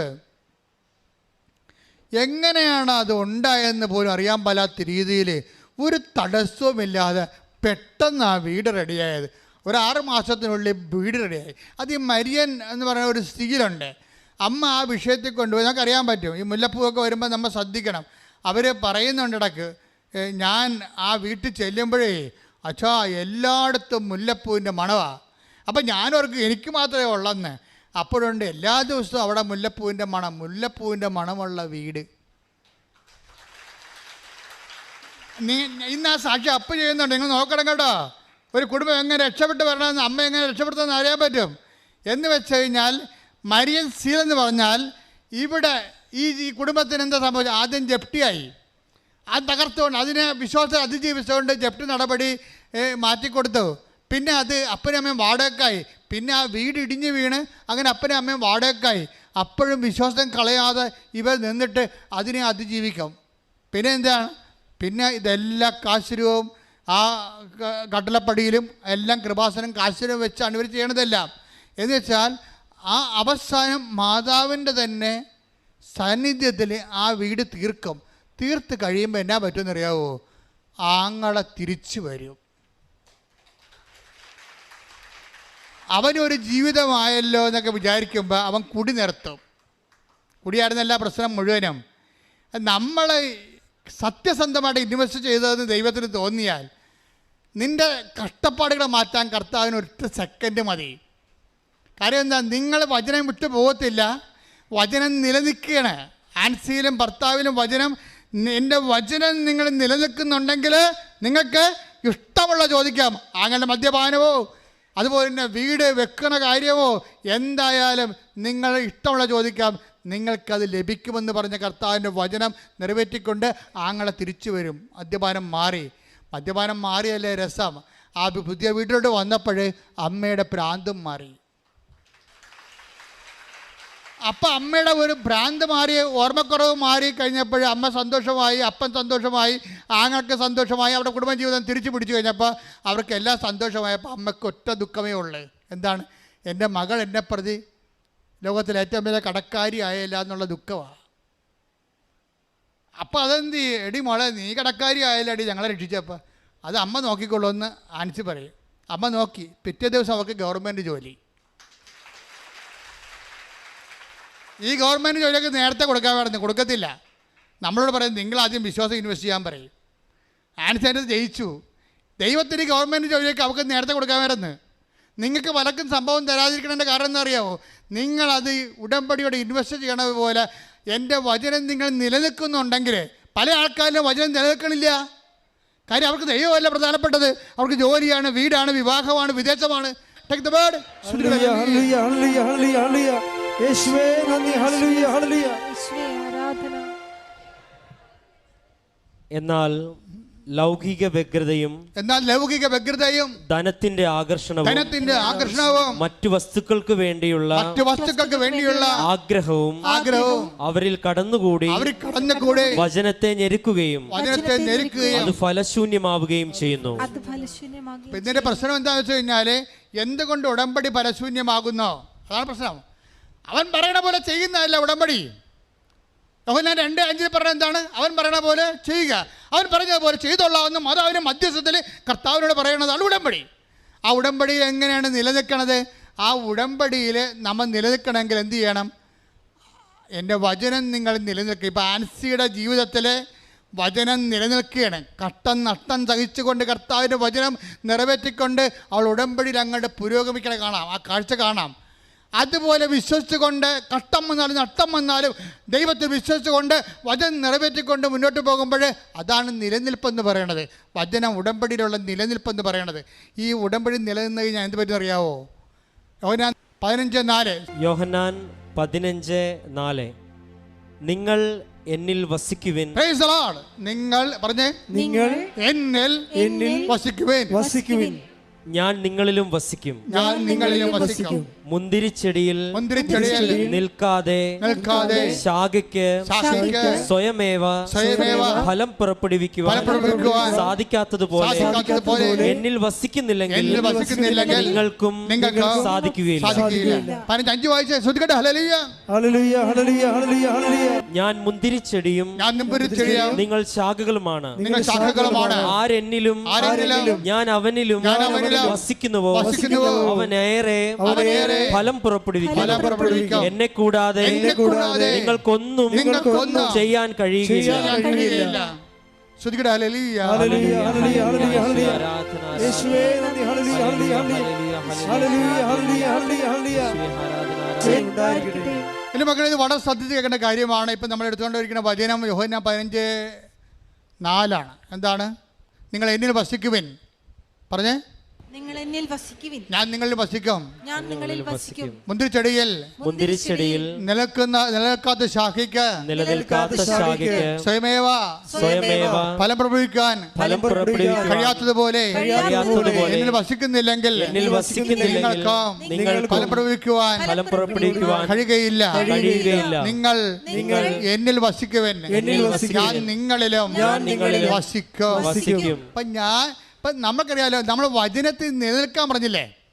15:7 വചനത്തിൽ നിലനിൽക്കുന്നുണ്ടെങ്കിൽ, യോഹന്നാൻ 15:7 എന്താണ്? വചനത്തിൽ നിലനിൽക്കുന്നുണ്ടെങ്കിൽ എന്ത് ചെയ്യണം? നിങ്ങൾക്ക് ഇഷ്ടമുള്ള ചോദിക്കാം. വചനം നിവർത്തിയാക്കുമ്പോഴാണ് വചനത്തിൽ നമ്മൾ നിലനിൽക്കുന്നത്. വചനത്തിൽ നിലനിൽക്കുന്ന കൊണ്ടാണ് നമ്മൾ ക്രിസ്തുവ് നമ്മളിൽ വസിക്കണത്. മനസ്സിലായില്ലേ? നമ്മൾ എപ്പോഴും പറയും, ഈ മുന്തിരിച്ചെടിയും ശാഖയൊക്കെ എപ്പോഴും അച്ഛന്മാർ പറയണതാണ്. പക്ഷേ പറയാനുള്ളത് പറയത്തില്ല. ശാഖ തായ്തടിയാണ്, ശാഖയിലാണ് ഫലം ഉണ്ടാക്കുന്നത്, നമ്മളാണ് ഫലം തരേണ്ടതെന്നൊക്കെ പറയും. എങ്ങനെയാണ് ഈ സംഭവം എങ്ങനെയാണ്? എന്ത് സംഭവത്തില്ല? ആദ്യം ഈശോ പറയുന്നുണ്ട്, എന്താണ്? നിങ്ങൾ എന്നിൽ വസിക്കുവിൻ, ഞാൻ നിങ്ങളിലും വസിക്കും. മുന്തിരിച്ചെടി നിലനിൽക്കാത്ത ശാഖയ്ക്ക് സ്വയമേവ ഫലം പ്രയോഗിക്കാൻ കഴിയാത്തതുപോലെ എന്നിൽ വസിക്കുന്നില്ലേ നിങ്ങൾക്ക് ഫലം പ്രയോഗിക്കാൻ സാധിക്കുകയില്ല. എങ്ങനെയാണ് എന്ന് പറയും? നിങ്ങൾ എന്നിൽ വസിക്കുമെന്ന് പറയുമ്പോഴേ നിങ്ങൾ എന്നിൽ വസിക്കുകയും. 15:6 വായിച്ചേ, ശ്രദ്ധിക്കട്ടെ. ഹല്ലേലൂയ, ഹല്ലേലൂയ, ഹല്ലേലൂയ, ഹല്ലേലൂയ, ഹല്ലേലൂയ. എന്നിൽ വസിക്കാത്തവൻ മുറിച്ച ശാഖ പോലെ പുറത്തെറിയപ്പെടുകയും ഉണങ്ങിപ്പോവുകയും ചെയ്യുന്നു. അത്തരം കമ്പുകൾ ശേഖരിച്ച് തീയിലിട്ട് കത്തിച്ചു കളയുന്നു. അതായത് ഈ വസിക്കുന്നില്ലെങ്കിലുള്ള പ്രശ്നം എന്താ അറിയാവാ? പൊകിടൻ ക്രിസ്ത്യാനിയാകും. അവിടെ ദൈവം യാതൊരു ദാക്ഷിണ്യവും കാണിക്കണില്ല. എന്നെ നിങ്ങൾ വസിക്കുന്നില്ലെങ്കിൽ നിങ്ങൾ ഉണങ്ങിപ്പോകും, കൃപ വറ്റിപ്പോകും. പിന്നെന്ത് ചെയ്യും? പുറത്തോട്ട് എറിഞ്ഞു കളയും. പുറത്തോട്ട് എറിഞ്ഞു കളയുക മാത്രമാണെങ്കിൽ കുഴപ്പമില്ല. അതിൻ്റെ അകത്ത് ദൈവത്തിന് കുറച്ച് സാഡിസം കൂടി കേട്ടിട്ടുണ്ട്. അതിൻ്റെ അകത്ത് എറിഞ്ഞു കളഞ്ഞ് ഉണങ്ങിപ്പോയ സാധനത്തിന് തിരക്കി എടുത്തുകൊണ്ട് പോയി ചുട്ടുകളയെന്ന് പറഞ്ഞിരിക്കണേ. പോരെ? ഇപ്പോൾ ഒറ്റ നടക്ക് പോകത്തിൽ നടത്താം. കർത്താവിൻ്റെ വചനം അറിഞ്ഞതിന് ശേഷം അറിയാതെ ജീവിച്ചാൽ നിനക്ക് വെച്ചിട്ടുണ്ട് മകനെ. ഇത് നിസ്സാരമല്ല. ഇത് പറയാൻ സഭ ഇപ്പോൾ പറയണില്ലല്ല. സഭയ്ക്ക് എല്ലാ ആൾക്കാർക്ക് ഇക്കിളി കൂട്ടിയിട്ട് കുറേ ചിരിച്ചിപ്പിച്ച് എന്നാൽ പിന്നെ പട്ടപ്പ് കിട്ടേണ്ട ആവശ്യമില്ല. ആൾക്കാർക്ക് ഒരു സാധനം വടി കൊണ്ട് ആൾക്കാരുടെ പളക്കട കുത്തി കൊടുത്താൽ പോരെ. കർത്താവിൻ്റെ വചനം നീ അറിഞ്ഞതിന് ശേഷം നീ അറിയാത്ത പോലെ തലയെ മുണ്ടിട്ട് ജീവിച്ചാൽ പണി വരുന്നുണ്ട്. അവറാച്ച ഒരു മാർഗ്ഗമില്ല എൻ്റെ അകത്ത്. കർത്താവിൻ്റെ വചനം അറിഞ്ഞതിന് ശേഷം, അതായത് എന്താണെന്ന് വിചാരിക്കുക, എൻ്റെ മക്കളെ, നിങ്ങളുടെ കല്യാണവും വിവാഹവും മക്കളുണ്ടാകുന്നതും അല്ല ദൈവത്തിൻ്റെ പ്രശ്നം. ദൈവത്തിൻ്റെ പ്രശ്നം യേശുക്രിസ്തുവിൻ്റെ ചോരയാണ്. അത് ഈ ഭൂമി വീണിരിക്കുകയാണ്. അത് വെറുതെ ആയിപ്പോയാൽ, അവൻ്റെ വചനം കേട്ടിട്ട് അവൻ്റെ ചോരയെ നീ വ്യർത്ഥമാക്കിയാൽ പിന്നെ ദൈവത്തിന് മുമ്പിൽ നിനക്കെന്നാ വില ഉള്ളത്? അത് ഉണങ്ങിയ കമ്പ പോലെ കരിഞ്ഞു പോകും. അതിനെ കത്തിച്ച് ചാമ്പലാക്കി കളയാവുന്നതാണ്. ചാപ്റ്റർ ക്ലോസ് ചെയ്യുന്നതാണ് പറഞ്ഞിരിക്കുന്നത്. ആ നിത്യതയിലായാലും നിൻ്റെ കാര്യം സ്വാഹ. പക്ഷേ മറിച്ചുടനെ ദൈവം പറയും, എൻ്റെ വചനം കേൾക്കുകയും പറഞ്ഞേ എന്റെ വചനം കേൾക്കുകയും അതനുസരിച്ച് ജീവിക്കുകയും ചെയ്താൽ നിങ്ങൾക്ക് ഇഷ്ടമുള്ളത് ചോദിക്കാം, നിങ്ങൾക്ക് ലഭിക്കും. എങ്ങനെയാണ് ലഭിക്കണത്? ദൈവത്തിൻ്റെ വചനം നമ്മൾ കേട്ട് പാൻസിയെ പോലെ വചനം നിലനിർത്തിക്കൊണ്ട് വചനം പ്രയോഗത്തിൽ വരുത്തി കഴിയുമ്പോൾ എന്താ സംഭവിക്കണത്? വചനം നമ്മൾ നിവർത്തിയാക്കി കഴിയുമ്പോൾ ഈശോ എന്താ പറഞ്ഞത്? ഞാൻ നിങ്ങളിലും നിങ്ങൾ എന്നിൽ വസിക്കുവിൻ. എൻ്റെ വചനം നിങ്ങൾ നിലനിൽക്കുന്നുണ്ടെങ്കിൽ ഞാൻ നിങ്ങളിൽ വസിക്കും. അതാണ് പ്രശ്നം. ഉടമ്പടിയുടെ ഉദ്ദേശം എന്താണ്? ക്രിസ്തു നമ്മളിൽ വസിക്കുകയാണ്. മനസ്സിലായില്ലേ? കാനായിലെ കല്യാണത്തിൽ വെള്ളം വീഞ്ഞാക്കിയപ്പോഴുള്ള മിനിമം പരിപാടിയല്ല ഇത്. ഉടമ്പടിയിലെ ആത്യന്തിക ലക്ഷ്യം എന്താണ്? സുവിശേഷത്തിൻ്റെ ആത്യന്തിക ലക്ഷ്യമാണ്.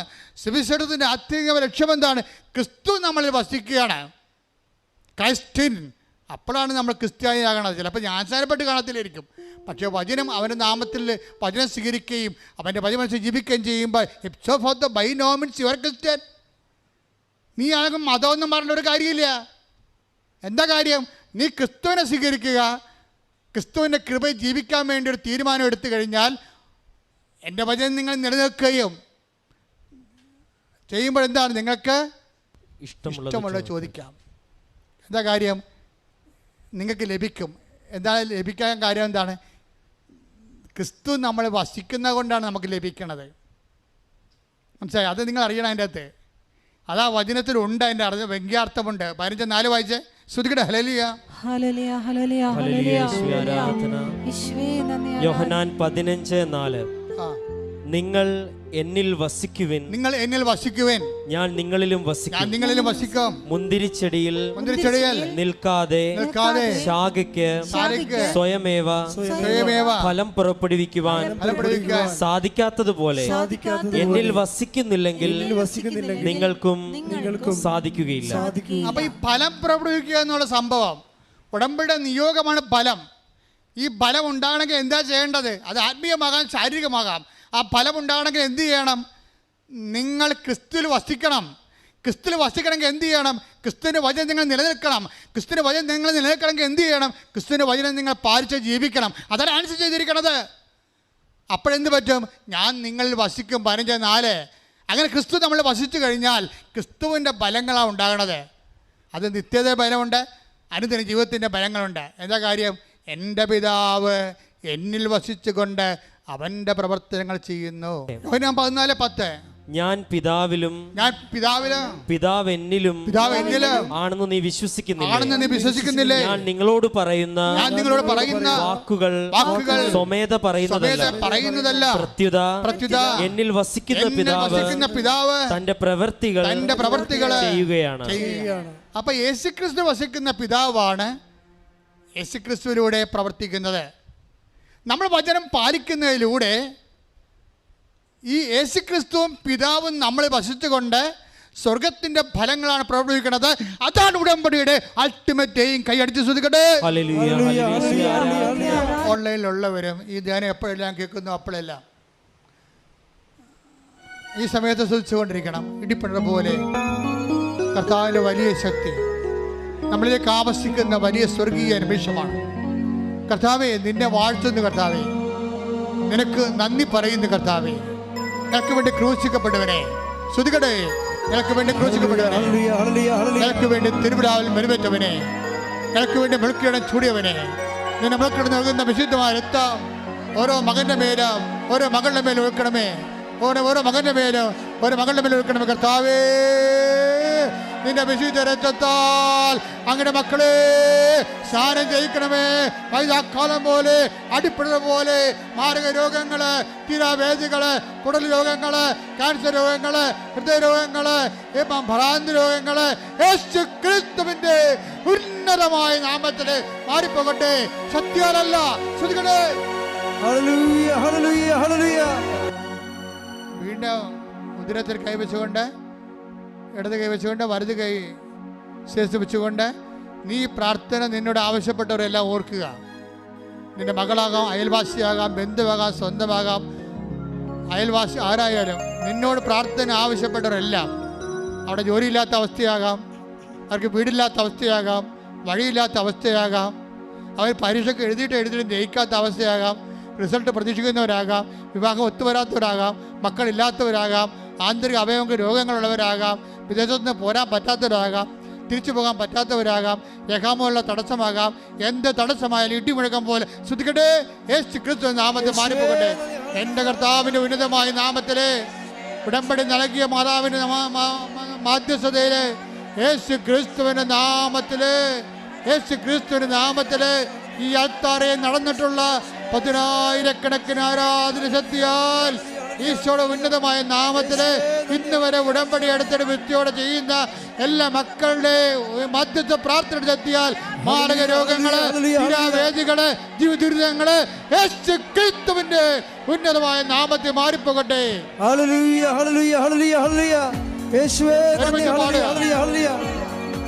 സമയം ധ്യാനം കൂടുമ്പോൾ ഏത് സമയത്തായാലും, ഏത് വർഷത്തിലായാലും, ഏത് മാസത്തിലായാലും നിങ്ങൾക്ക് ഈ സമയത്ത് നിങ്ങളുടെ വിഷയങ്ങൾ ഈ ആരാധനയോട് ചേർത്ത് വെക്കാവുന്നതാണ്. ദൈവവചനത്തിന് കാലവും ദേശവും ഇല്ലെന്ന് ഓർക്കണം.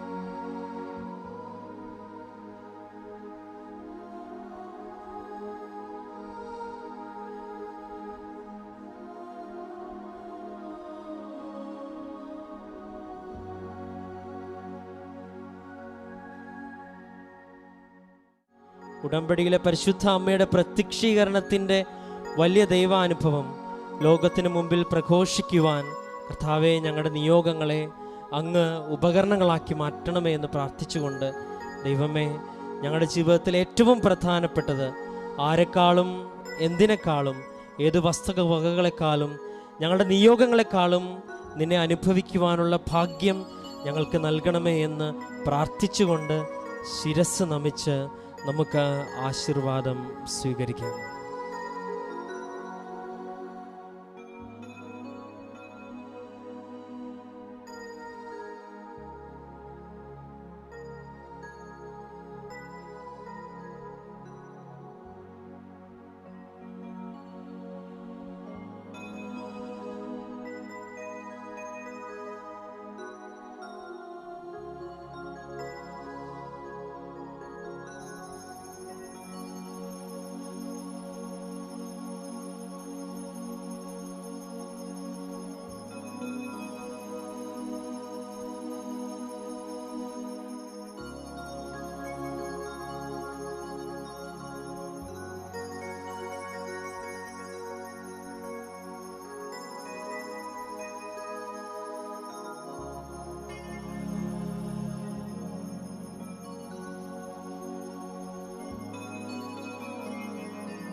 പരിശുദ്ധ പരമമാ ദിവ്യകാരുണ്യമേ,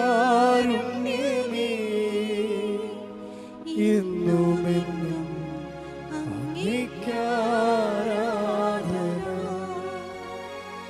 പരിശുദ്ധ പരമമാ ദിവ്യകാരുണ്യമേ, എന്നുമെന്നും അങ്ങേക്കാരാധന. പരിശുദ്ധ പരമമാ ദിവ്യകാരുണ്യമേ,